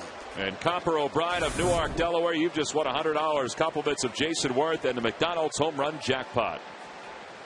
7-1 Phillies. That's 1 ball and 1 strike to Ibanez. I understand earlier you had some friends, I guess you were working with in the ballpark or somewhere. Well, right here. Right here. Yeah, I was sitting in your seat, and Chica from Sprout's Sunny Up Show, which is on channel 128 here in Philadelphia, was visiting in the booth. And we had some time to spend with each other. All right, bottom of the 9th inning. Here we go. The Phillies have one last chance to try to make something happen. Runners on 2nd and 3rd. Here's the pitch. Swinging a long drive way back there. Yeah, that's right, Chica. It's a home run. Goodbye. Wow. You scared those earphones right off of Chica. I think Chica was just very excited, and the headphones followed. Well, you get a chance to have all the fun. Yep. Unbelievable. It was kind of neat, though. As Carlos Ruiz takes a pitch down low. Looked like you were having a pretty good time there. I'm not sure what we were doing or where it's going to run, but Chica seemed to enjoy it. It's a beautiful day at the ballpark.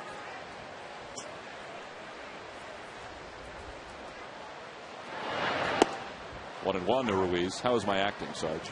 I thought it was great. Yeah. I mean, it's working with puppets. And, oh, yeah. I mean, did a great job. I mean, it looked like you were having fun and you were really serious about it. Well, an actor has to take his job serious, Sarge. Well, you could have gotten an Academy Award for that, like maybe Derek Jeter almost getting hit with that ball. He deserved a Academy Award last night as he had to go on the replay and actually hit the knob of the bat. Nothing wrong with him acting like that, however. 2-2 to Ruiz.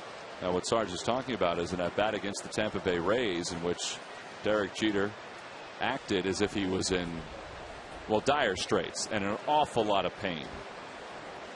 And replay showed that the ball never hit him and hit the bat. Well, he admitted to that after the game when they asked him. Yeah, it hit the bat. Over toward third. Zimmerman has it. Let's see this throw. To second for one. Over to first. A good scoop by Dunn. And the side is retired. 5-4-3 goes the double play. Jason Worth, though, with a solo home run, has given the Phils a 6-run lead right through the wind. An awful lot of power. That swing by Jason.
Hamels and Doc Halladay are on the mound.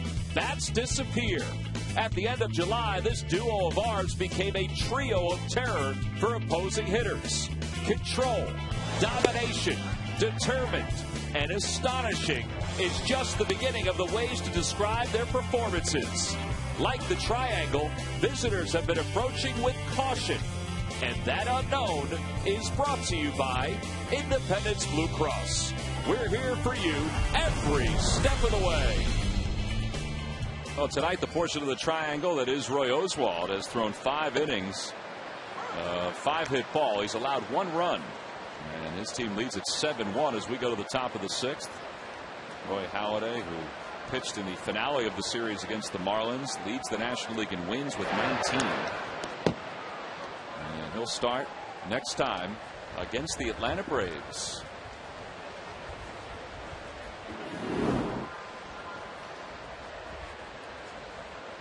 Ryan Zimmerman's 2 for 2. He'll make that 3 for 3. Hits one toward the gap in right center, and it's going to slide right by Victorino. And Zimmerman pulls into second with a stand-up double. This guy's just a terrific hitter. One of the reasons is that he uses all parts of the field. Doesn't overswing. Look at this line drive. See how he just goes out the other way, not trying to pull the ball, not trying to do too much with it, and he hits the ball awful hard as it skips through it. Victorino has to retrieve that on the warning track.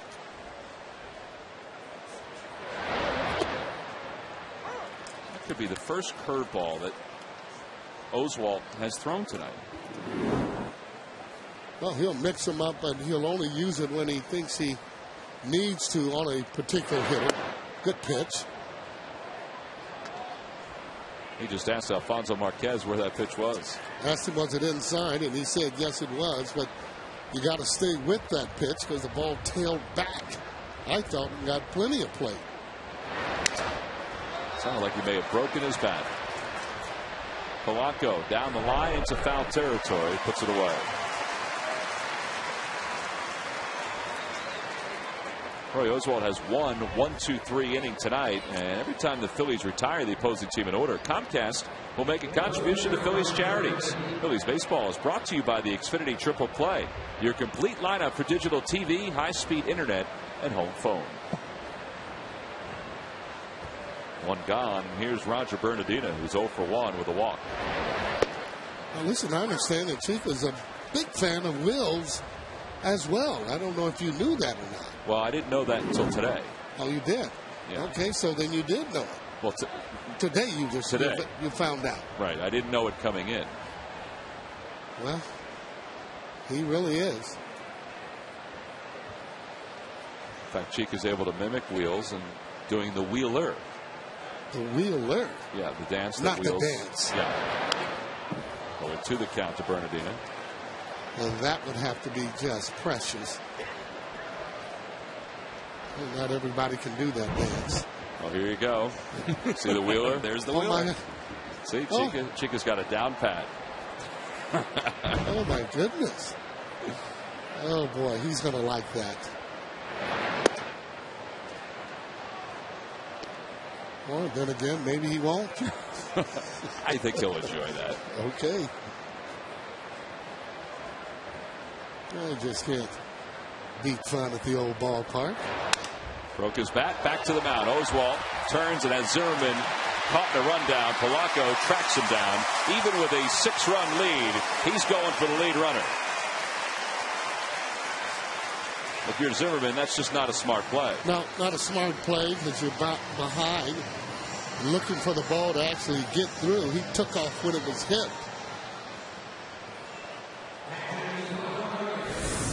Good play, never panics. See, gives a good toss there, and it makes it an easy play for Polanco. Just have to run him down. And always like running that runner back to the base where he's come from.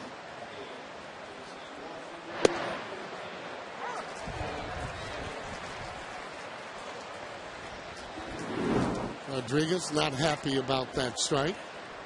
That's why he's taking a long walk away. Thought the ball was inside.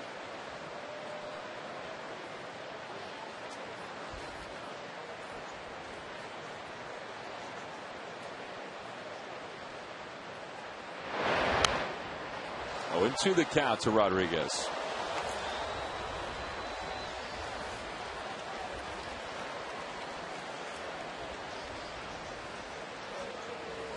See the pitches by inning for Oswalt. 95 pitches so far with 2 outs here in the 6th.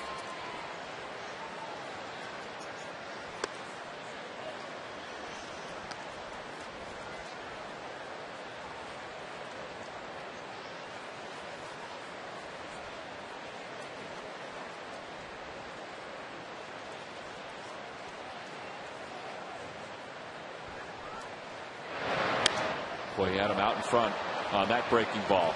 Victorino settles under it and makes the catch, and the side is retired. No runs, 1 hit, 1 man left. We played 5.5. Roy Oswalt's on the doorstep of 100 pitches and in control as we go to the bottom of the 6th.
stores by Southwest Airlines. Go to southwest.com. Grab your bag. It's on. And by your participating Philadelphia area Chevy dealers. Visit ChevyDealer.com.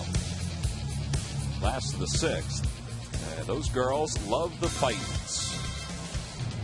It's Cabrini College knit cap night here at the ballpark. And, you know, it's cool enough for the fans to get away with wearing those knit caps this evening. Oh, perfect timing. Wilson Valdez will lead it off here in the 6th. Ben Francisco is out in the on-deck circle. It's a pinch hit for Roy Oswalt.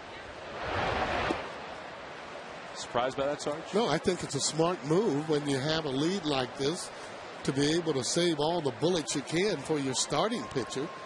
No sense in just keep going out. You got a 6-run lead. Valdez toward the hole, backhanded by Desmond. One hopper, good play. Kid's made 33 errors this year, but you could see his range and his arm on that play. Yeah, Dunn feeling a lot more comfortable at first base, too, being able to pick that low throw. We'll take a look at it. He gets into that hole there and he bounces it. Looks like he does it on purpose as the ball gets there. It's another way that shortstops get the ball to first base. So Chad Durbin is up and loosening in the pen. Phillies had the off day yesterday. So that could be one of the other reasons why Charlie decided to go get Roy Oswalt after 6. Oswalt, 97 pitches. And although you're not looking ahead to the Braves, your thought about saving bullets. Well, you know, you pitch 130 pitches, 120 something pitches. It just makes it that more difficult for you the next start. So if you can get him out with a big lead, you just rested him a little bit more. And there might be guys in the bullpen too with this big lead that they want to go on and throw. They don't like the pitchers to go too long without throwing, and especially some of the relievers.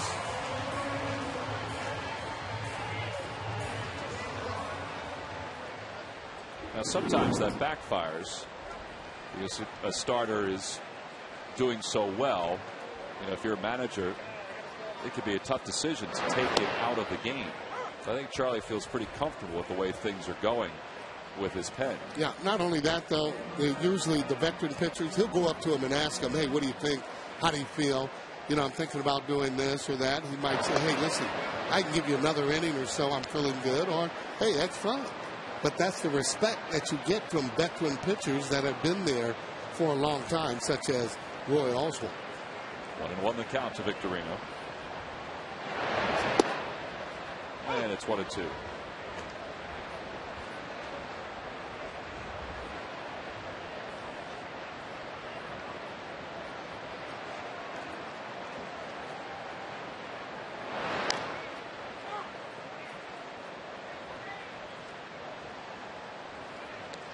Olson's the third pitcher used by Washington. Jason Marquis started. He went 2/3, allowed 6 runs, or 1/3, excuse me. Allowed 6 runs on 6 hits. Miguel Batista went 3 2/3. And another hit for the Phils. First hit of the night for Victorino, but second time he's aboard. I should say third time he's aboard.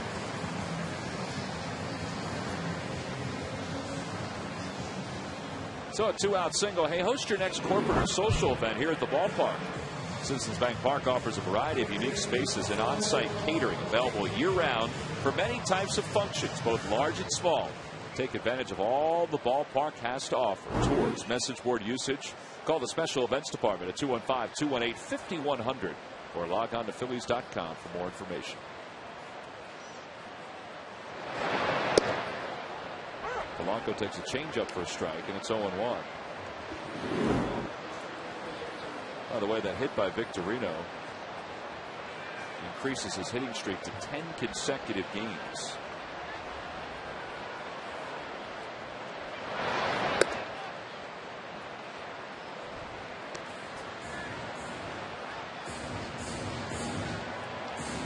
Polanco's 1 for 3. right on that 300 mark. Hitting 301 right now, but I tell you, when you're a hitter and you've been hitting 300 and you're getting toward the end of the season, you're thinking about, boy, I'd love to finish up on that 300, and you realize that you don't go up a lot with hits unless you're even, and then only a couple of points. When you take that over, it seems like you go down 3 or 4 points. Be quite an accomplishment, come back to the league and hit 300. Although the main thing would be able to win the division.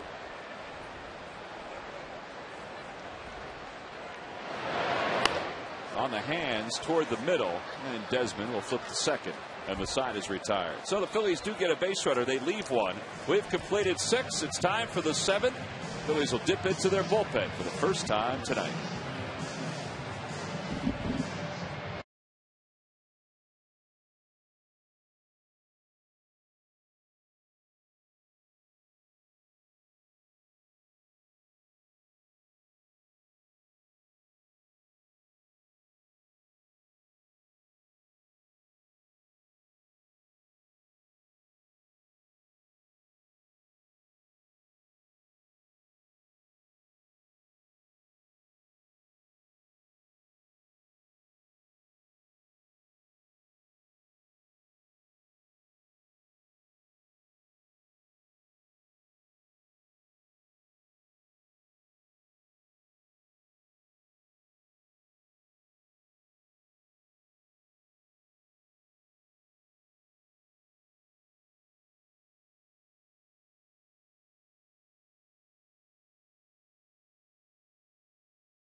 Do the summary.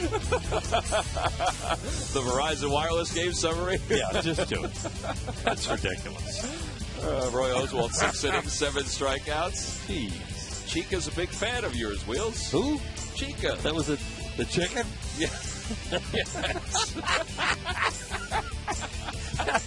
I looked up at the monitor. I thought, you guys are just off the wall, but that's an all-timer. Thank goodness that, well, of course, Phillies had to be leading for you to do that. Of course. That was funny, though. Oh, yeah, that was great. Chad Durbin will. Chad Durbin comes on for the Phils, 59th game. And he'll face Willie Harris, Justin Maxwell, then a pinch hitter for the Nationals. And Harris swings at the first pitch, and it's no balls and 1 strike. Harris is 0 for 2. He's flying to center. He's grounded to second. As we were talking before about Charlie taking Roy Oswalt out after 6 with a 6-run lead. The off day yesterday, get the bullpen in, take him out with less than 100 pitches. Well, that's and you have to figure you have enough pitching. You get 9 outs, and give a guy with a workload like Roy Oswalt. He may have gone 7, and that would have been it. Well, they decided to let him go 6 and have these other guys pick it up, and they're more than capable of doing it. Oswalt with 7 strikeouts over 6 innings. He now has thrown 198 and 2/3 innings. He went over the 2,000 inning mark for his career tonight. There are a lot of foul balls tonight, and that's many times will contribute to a high pitch count for a guy. 3-2 the count to Harris. We want Chad Durbin to come in, throw the ball over the plate, don't walk anybody, especially a guy like, Willie Harris can hurt you with a long ball, but that's not his forte. There's ball 4, and he's aboard. Well, he lost him after being ahead. No balls and 2 strikes. Well, these lucky fans are tonight's Citizens 7. They will each receive a prize pack courtesy of Citizens Bank. Citizens Bank with the most 7-day branches in the Philadelphia area. To find a branch near you, visit citizensbank.com.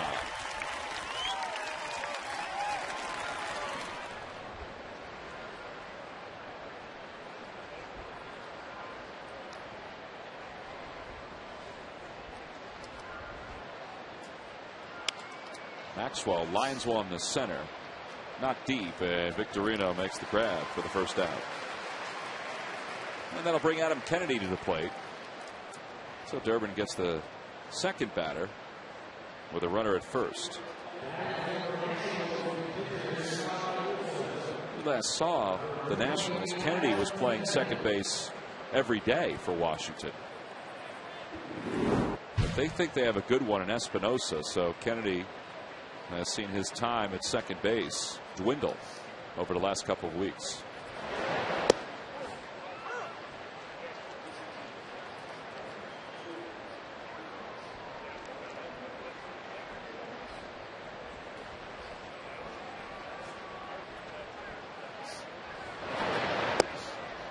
Change up inside, 1 ball and 1 strike.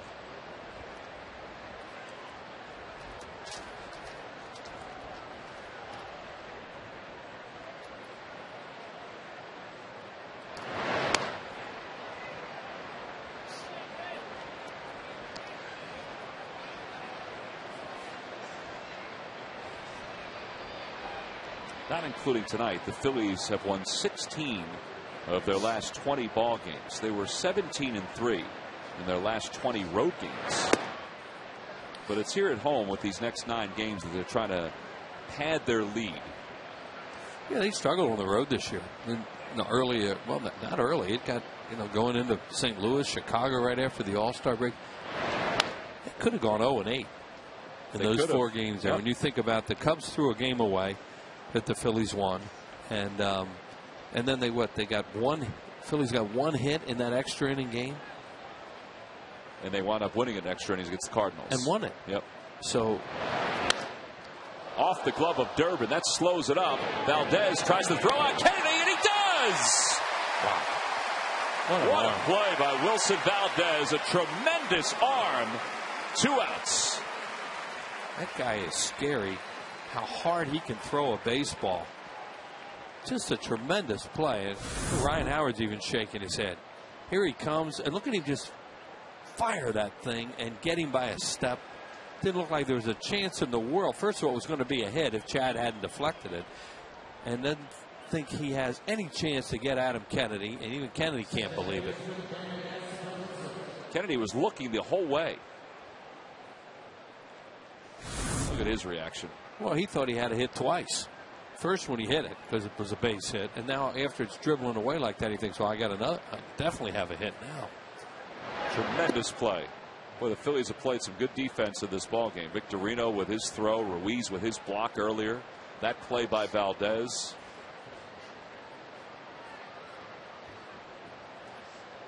Wanted to know the count to Espinosa, and it's 2-0. But they really picked it up on the road. And, of course, they've been such a good home team this year with that hiccup against Houston when they lost 4 in a row. Can you imagine where they would be in the division if they hadn't lost 4 in a row to Houston? Yeah, just split. Which, with the way they played at home, that certainly seemed feasible. But they just had a bad series. Everybody knows, there were some calls went against them in that series. They didn't play very well. The Astros outplayed them in that series. Might have been a splash of cold water in the face, too. With this bunch, it's really hard to tell because they're just, they're so low key. And they're resilient. Yep. Towering fly ball to left. And Durbin pitches a scoreless 7th inning. No runs, no hits. 1 man left in scoring position. Time to stretch here in Philadelphia with Chase Utley due to lead it off.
Wheels, name the only two teams in MLB history to have back-to-back #1 overall picks in the June amateur drafts.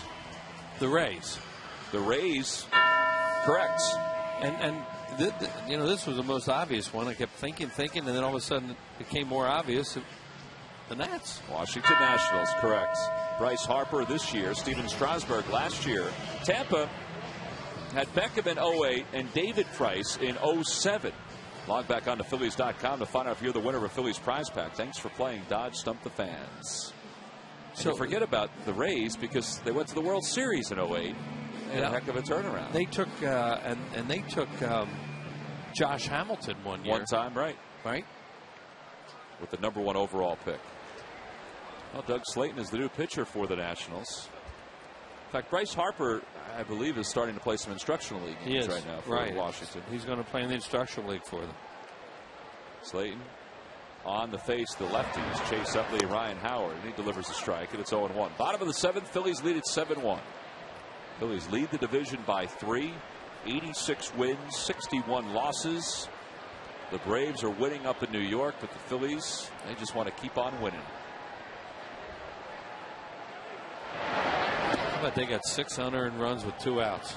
Is that what it was? Yeah. David Wright threw a ball away, evidently, and then they wound up walking Hanson, the pitcher, later in the inning, and then a 3-run home run by Hayward. But all the runs are unearned, and all with 2 outs. That's so a shame. Give the Braves credit too that they took advantage of some stuff up there.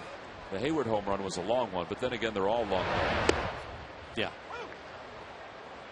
And he can hit them pretty far. Some player. Well, there are a couple of big series going on around the National League. Not only this one, the Mets and the Braves, the Padres and the Cardinals. Padres lost last night to St. Louis. The Giants won.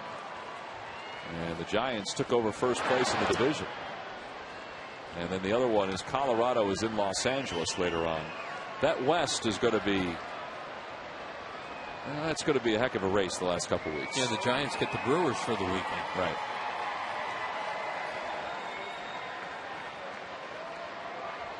Two balls, 2 strikes to Chase Utley.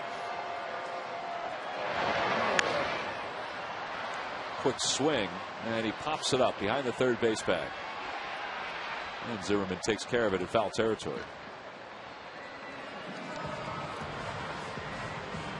So 1 away here in the bottom of the 7th, the 115th consecutive sellout here at this great ballpark. Things are happening out in Ashburn Alley. Folks getting their Chickies and Pete's crab fries. I'm walking around with those. Phillies have Contreras up in the bullpen right now. They're trying to piece it together here at the end. After Roy Oswalt gave him a really solid 6 tonight. Just again, a tremendous job by that guy.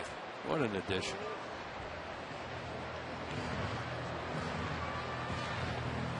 What a run. You see Contreras. What a run. Oswalt, Hamels, and Halladay are on since that trade. They're feeding off each other. And Roy's mentioned that too, how he went through that with Clemens and Pettit in Houston, and he was the third wheel in that group. And how they would feed off each other. And these guys are doing the same thing with Roy Halladay, Cole Hamels, and Roy Oswalt. 3 tremendous pitchers.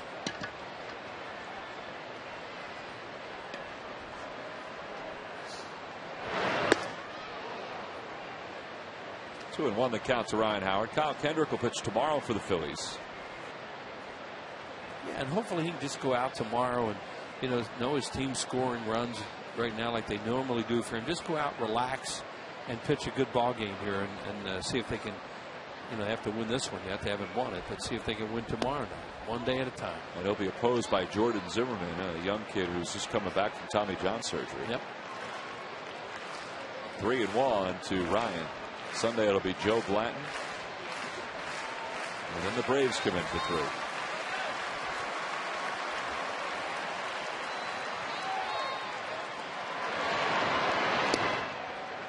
Off the glove of Rodriguez, ball 4. And Ryan is bored for the second time.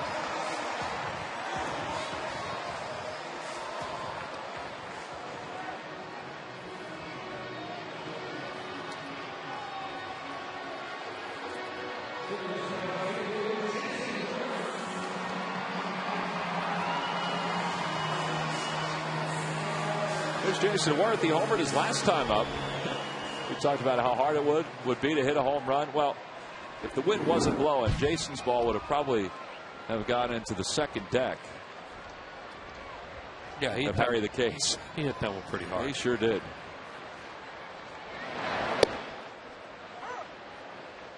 Only his third home run against a left-hander, but it was a good one. 22 homers now, 72 runs batted in.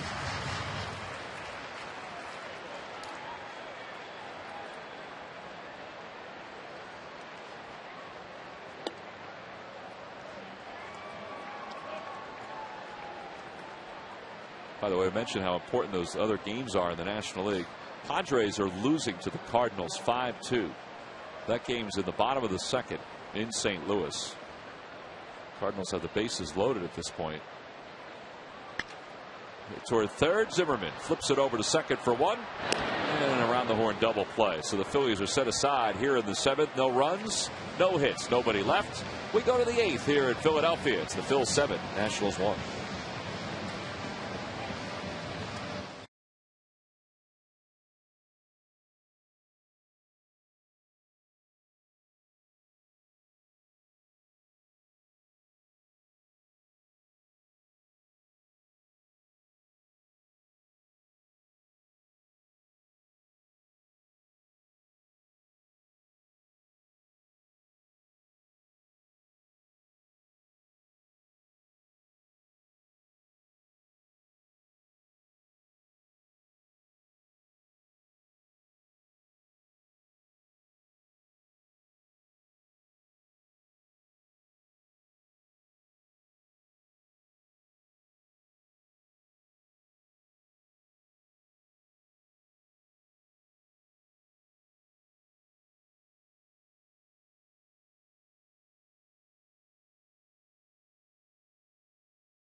Possible by WB Mason. Who but WB Mason for amazingly low office product prices?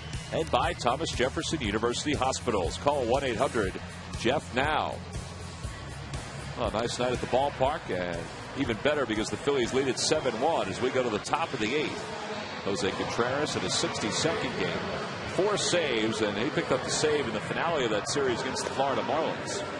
They'll pick up for Chad Durbin, who threw a scoreless inning in relief of Roy Oswalt. And Contreras will face Ian Desmond, Ryan Zimmerman, and Adam Dunn.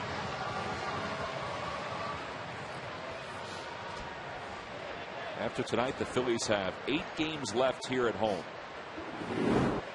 Coming into tonight, the Phillies 47-28 here at home, 39-33 on the road. They have 6 games left on the road. The Braves, meanwhile, have 8 left on the road after tonight, and 6 at home. And they've been really different, home and road. I mean, some teams usually are, but they're 10 games under 500 on the road. Yeah, they have been a very different team. They've been lights out at home. That series they lost to the Nationals the other day was the first home series they lost to the Phillies since the Phillies back when in April. Yeah, that's how good they've been at home. So there is an advantage. By the way, today, some other news. The Reading Phillies and the Phils announced a 4-year extension of their player development partnership. It began in 1967. Tied with Lakeland and the Tigers relationship for the longest current affiliation in minor league baseball. That's great. Swing and miss by Zimmerman. Craig Stein has owned that club for a long time. Good friend of a lot of us around here, around the ball club. And They just do a tremendous job, and everybody who goes to the Reading Phillies game just say how much fun they have. It's outstanding. It is a throwback ballpark that has all of the amenities of a new ballpark.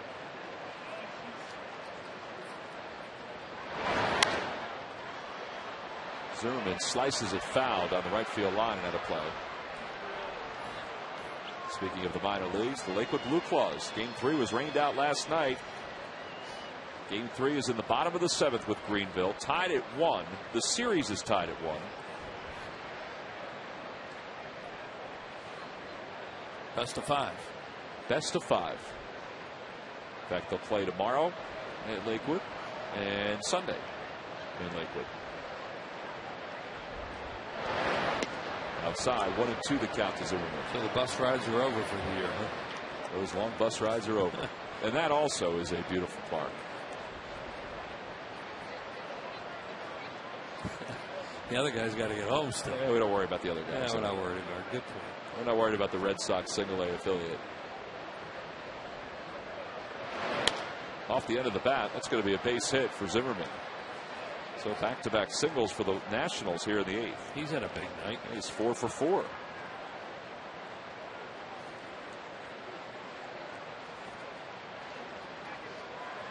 Charlie was talking about the Washington Nationals before the game. He said, you know, get ahead of them, it doesn't matter what the score is. They will keep swinging, and the next thing you know, you're in a game with them. And here they come again.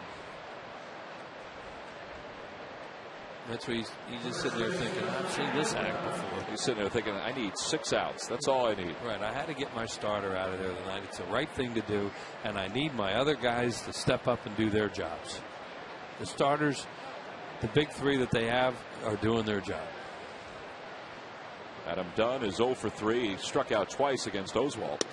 And he takes a fastball inside for ball 1.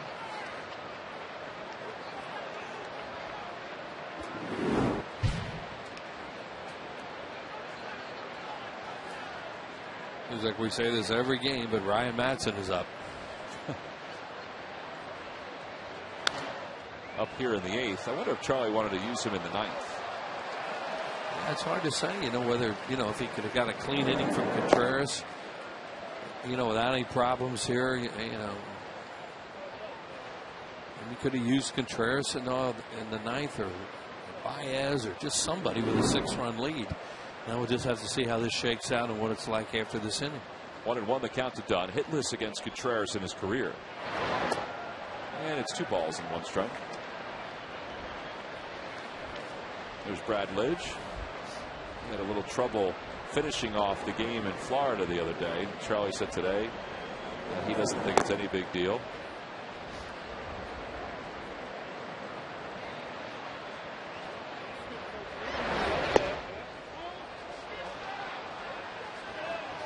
Well, the pitchers and the catchers tonight have wanted certain pitches from Alfonso Marquez, and you know, for the most part, since the first couple of innings, they've gotten them. Swing and a miss. It's 3-2.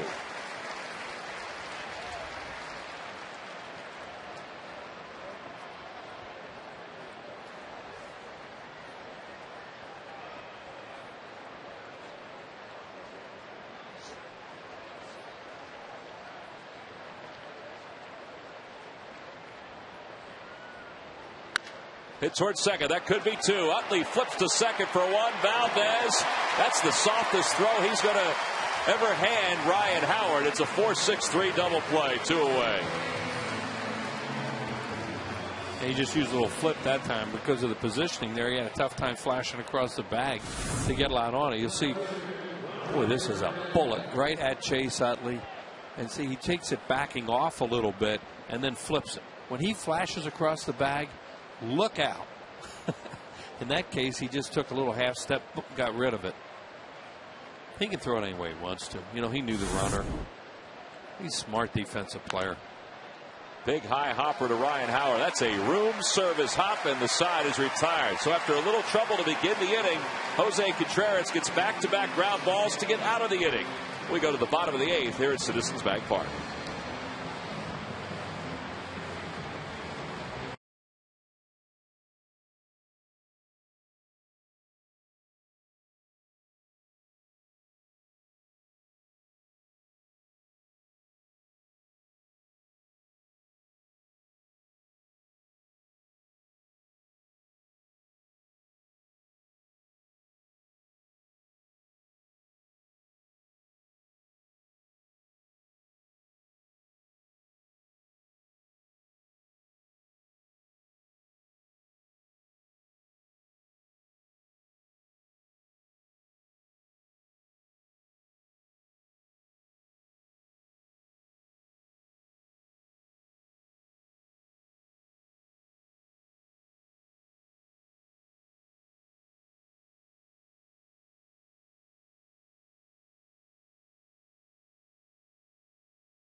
8th grade classes are eligible to participate.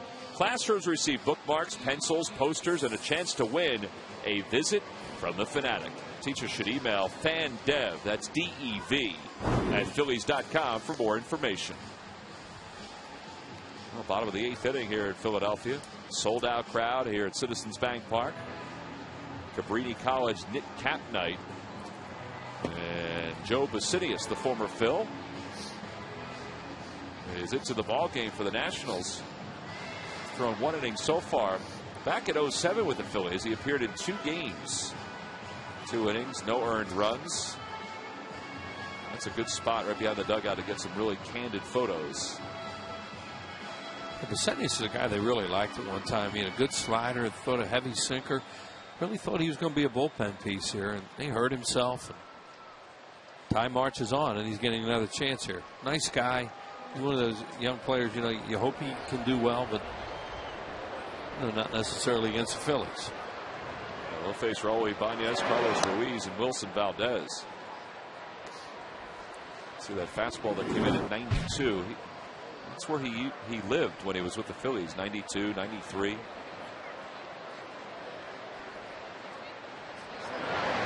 Kind of a strange. It's been a while since we've seen him, but I don't remember. You know, he has a strange way of stretching where, well, we'll show it.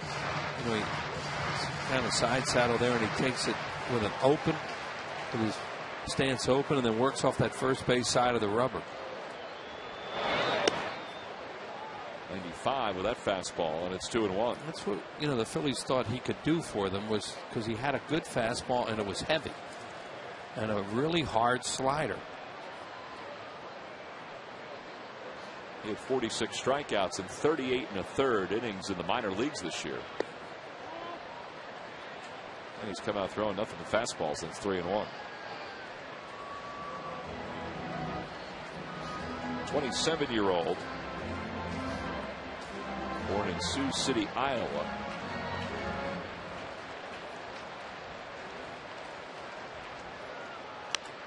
And Ibanez, it's a one-hopper. Snagged by Don. Dropped by Basinius, and Raul is safe. I hope he's okay. E1. Yeah, thank goodness Ibanez is all right, because it looked like he could have twisted something there. Or landed on his shoulder. Yeah, all kinds of things could have gone wrong there, because he had a collision coming and there wasn't much he could do about it. Dunn makes a nice play here, or a backhand as the ball took a bad hop, and Basinius is there and he just drops it, and now he's right in the middle of the bag with nowhere to go for Ibanez, and then he actually goes into foul territory as Raul tried to avoid him. He goes into foul territory, and there's the collision. Boy, he's lucky he didn't get his bell rung too. Basinius. Carlos, who tonight is 0 for 2, but he was hit by a pitch in the first and wound up scoring a run. He may have some cobwebs right now, but he wants to pitch.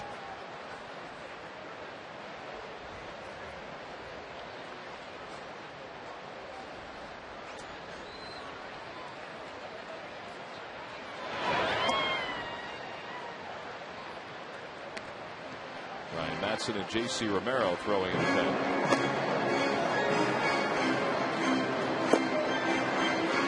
Matson's up and throwing and ready. You got to think they're going to use him and not waste a warm-up with him, but we'll see.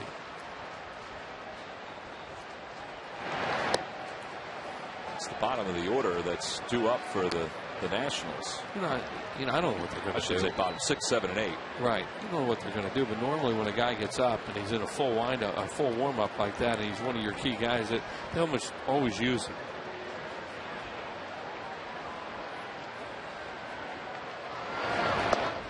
Three balls, 1 strike to count to Carlos. There's Wilson Valdez.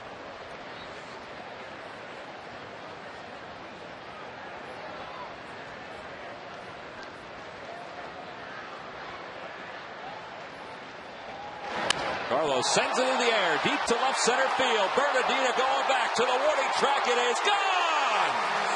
2-run home run for Carlos Ruiz.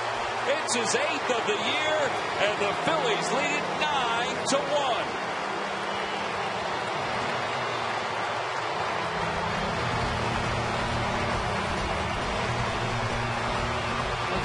fastball he just hit. Let's see where it is. It must be right down the middle and straight. And that's the thing about major league hitters. Where you throw it in the middle of the plate, you can't throw it hard enough for him. And he's all over that. Into the wind. Nice catch by that lefty. 8 home runs, 49 RBIs. The Phillies are averaging over 7 runs per game in their last 10. You wonder if they'll use Madsen. Well, he sat down. Did he? Okay. That makes sense. There's Carlos catching his breath. Put his jacket back on.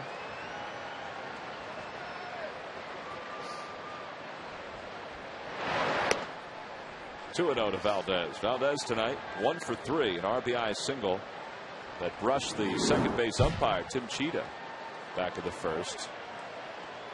May have turned into 3 runs for the Phillies. Look back on it. Instead of a 3-run first, they had a 6-run.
Always nice to talk about a home run if you're a player. And a 9-run lead in the ninth. Yep. Valdez slices that one toward Harris. He misread it. He makes the catch on the glove side. First out here in the 8th. Hey, Phils fans, the story of Roy Oswalt's outing and of the Phillies offense does not end with the final out. Finish the game with former Phils All-Star closer Ricky Metallico's analysis and player reactions on Phillies Postgame Live, presented by Sloan Toyota. That's after the game right here on Comcast Sportsnet. Greg Dobbs gets a chance to pinch hit.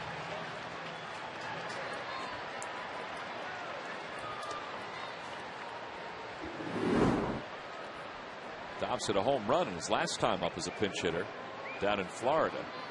2 home runs this year, 4 RBIs. And that's as a pinch hitter. Overall, he has 5 home runs. And it's 1-0. Wheels Carl Graber just gave me a note to remind me that Carlos Ruiz with that home run is now a 300 hitter. Wow. Came into the ball game hitting .299. Now he's been teetering between 300 above and below the last week or 2. But how about at this point in the year, his offensive numbers equaling a 300 batting average? Very impressive. And what a job he's done handling the staff, too. Well, and as he said many times, even this week, with all the stories being written about him, that's still his #1 priority. Has to be for a catcher. If it isn't, you don't want him back there.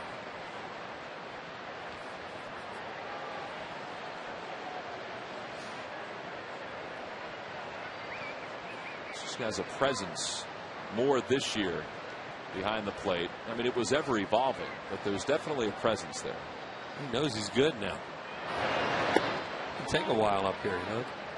It's tough to play this game day after day in that kind of a position. And if you get some confidence to know you're good, that can really make a difference.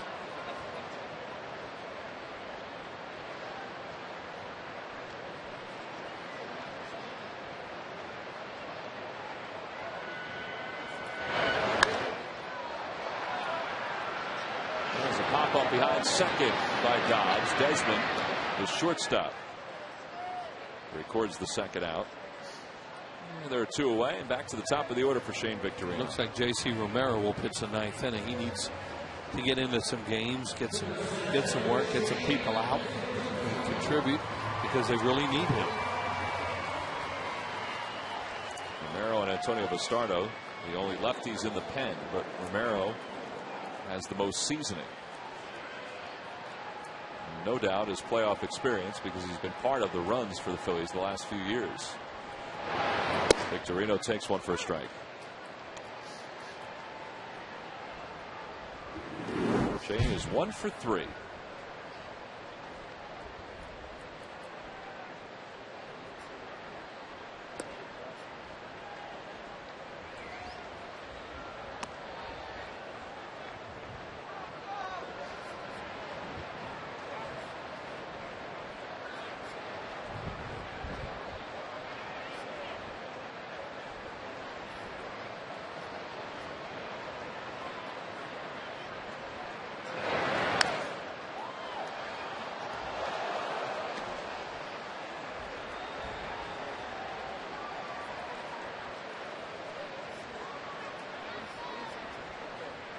There are two numbers that really jump out with Shane during this month of September.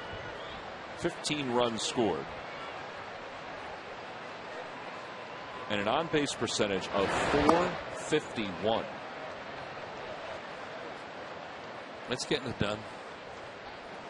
His overall on-base percentage is .331, but a lot of that has been moving between leadoff and 6 and 7 in the order. But .451 here in September. And that's going to go up tonight because he's been on base 3 times.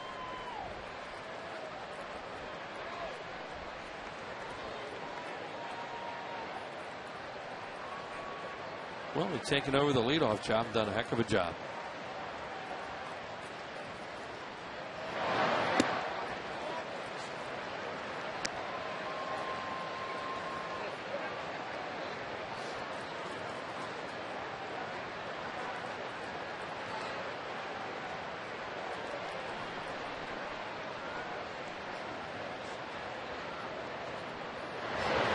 Outside, ball 4, and he's aboard again.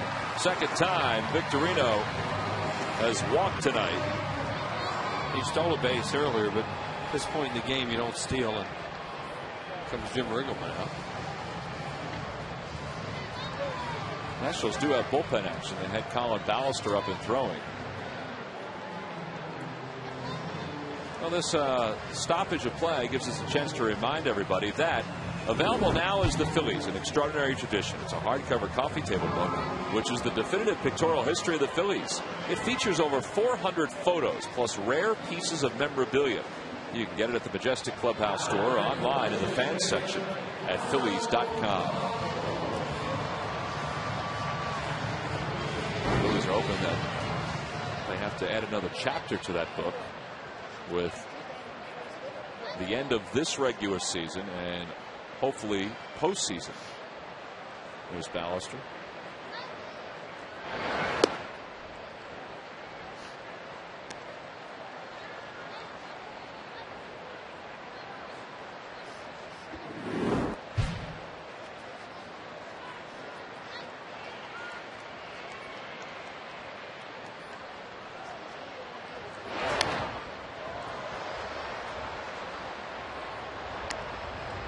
One ball and 1 strike to Polanco. This has not been a fruitful inning for Vicinius. 16 balls, 13 strikes. Yeah, he appears to be fastball slider. I know he's done changeup, and he still throws hard. When he got that ball right in the middle of the plate that Carlos hit out. Opposite way. That one's hit pretty well. Willie Harris was playing shallow. He spun around and he makes the catch. Phillies tack on a couple more runs thanks to the 2-run home run by Carlos Ruiz. The homer for Carlos is 8th of the year. Phillies have hit 2 long balls tonight, even with the wind blowing in as strong as it has been. They lead at 9-1 as we go to the 9th.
Well, we head to the top of the ninth inning. Everybody feeling pretty good about themselves here at Citizens Bank Park. Great giveaway.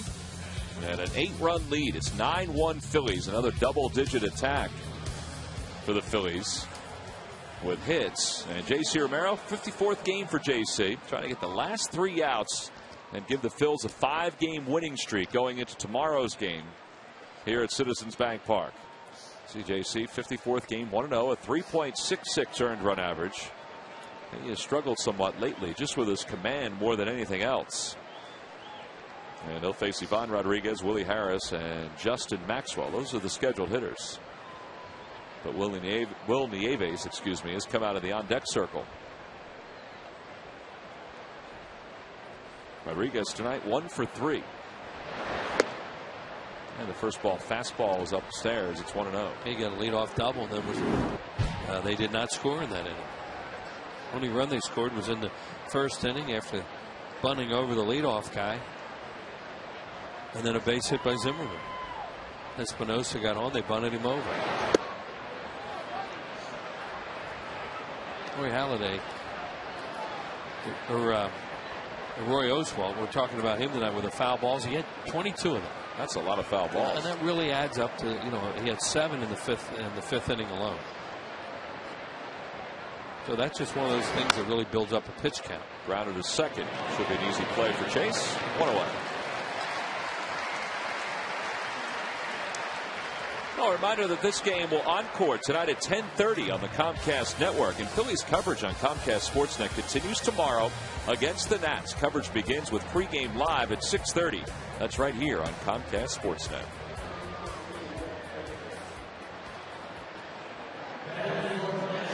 Well, Nieves will pinch hit for the Nationals here at the top of the ninth. Phillies lead at 9-1. Phillies are trying to pick up their 87th win of the season. 87 wins with 14 games to play. Well, we all saw this coming. Would be their 13th win here in September, which leads the majors. Pretty impressive what they've been able to do and hopefully can keep doing. Because they have really, every year they seem to do this in September. They not only seem to do it, they do it. It's hard to do. Really hard to do. All the things that went wrong this year, for them to have the most wins of anybody in the National League is amazing.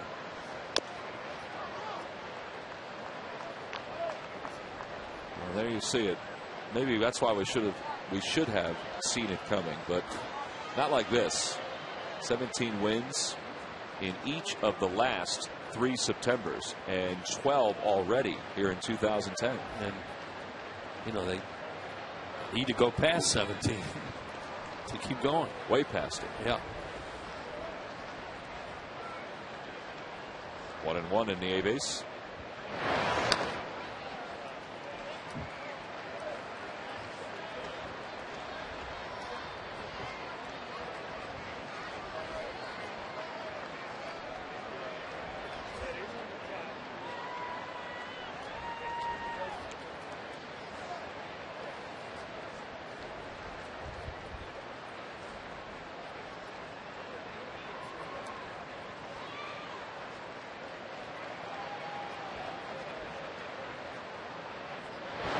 Swing and a miss and a changeup. Oh, that ball just kept on fading away. It's just really good for JC to come into a game, even though it's 9-1, throw some good pitches, get some outs, get back into some kind of groove where they can really use him. You see him go to that changeup grip right there. And as you said, that's one of those fader, down and away, dead fish type changeup to a right-handed hitter. So at 2 outs, Justin Maxwell is the batter. 1 for 3 tonight. Phillies 1 out away from picking up their 87th win of the year. Make that 2 strikes away. It's 0-1 to Maxwell. Phillies have been in first place by themselves for 6 days.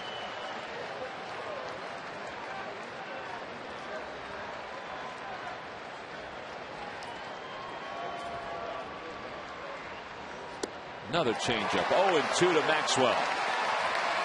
Roy Oswalt started. He went 6. Then Chad Durbin. He pitched a scoreless 7. Jose Contreras a scoreless 8. And here we are in the 9th with 45,338 on their feet in a 9-1 lead. And that's the ball game. He went around, and J.C. Romero a 1-2-3 9th inning. And the Phillies will at least maintain their lead in the National League East as they pick up their 87th victory of the season. The Phillies are 26 games over the 500 mark. Now, this was impressive in so many ways. Phillies trailed at 1-0 going to the bottom of the first, and then sent 11 men to the plate and took a 6-1 lead into the second, and they never looked back.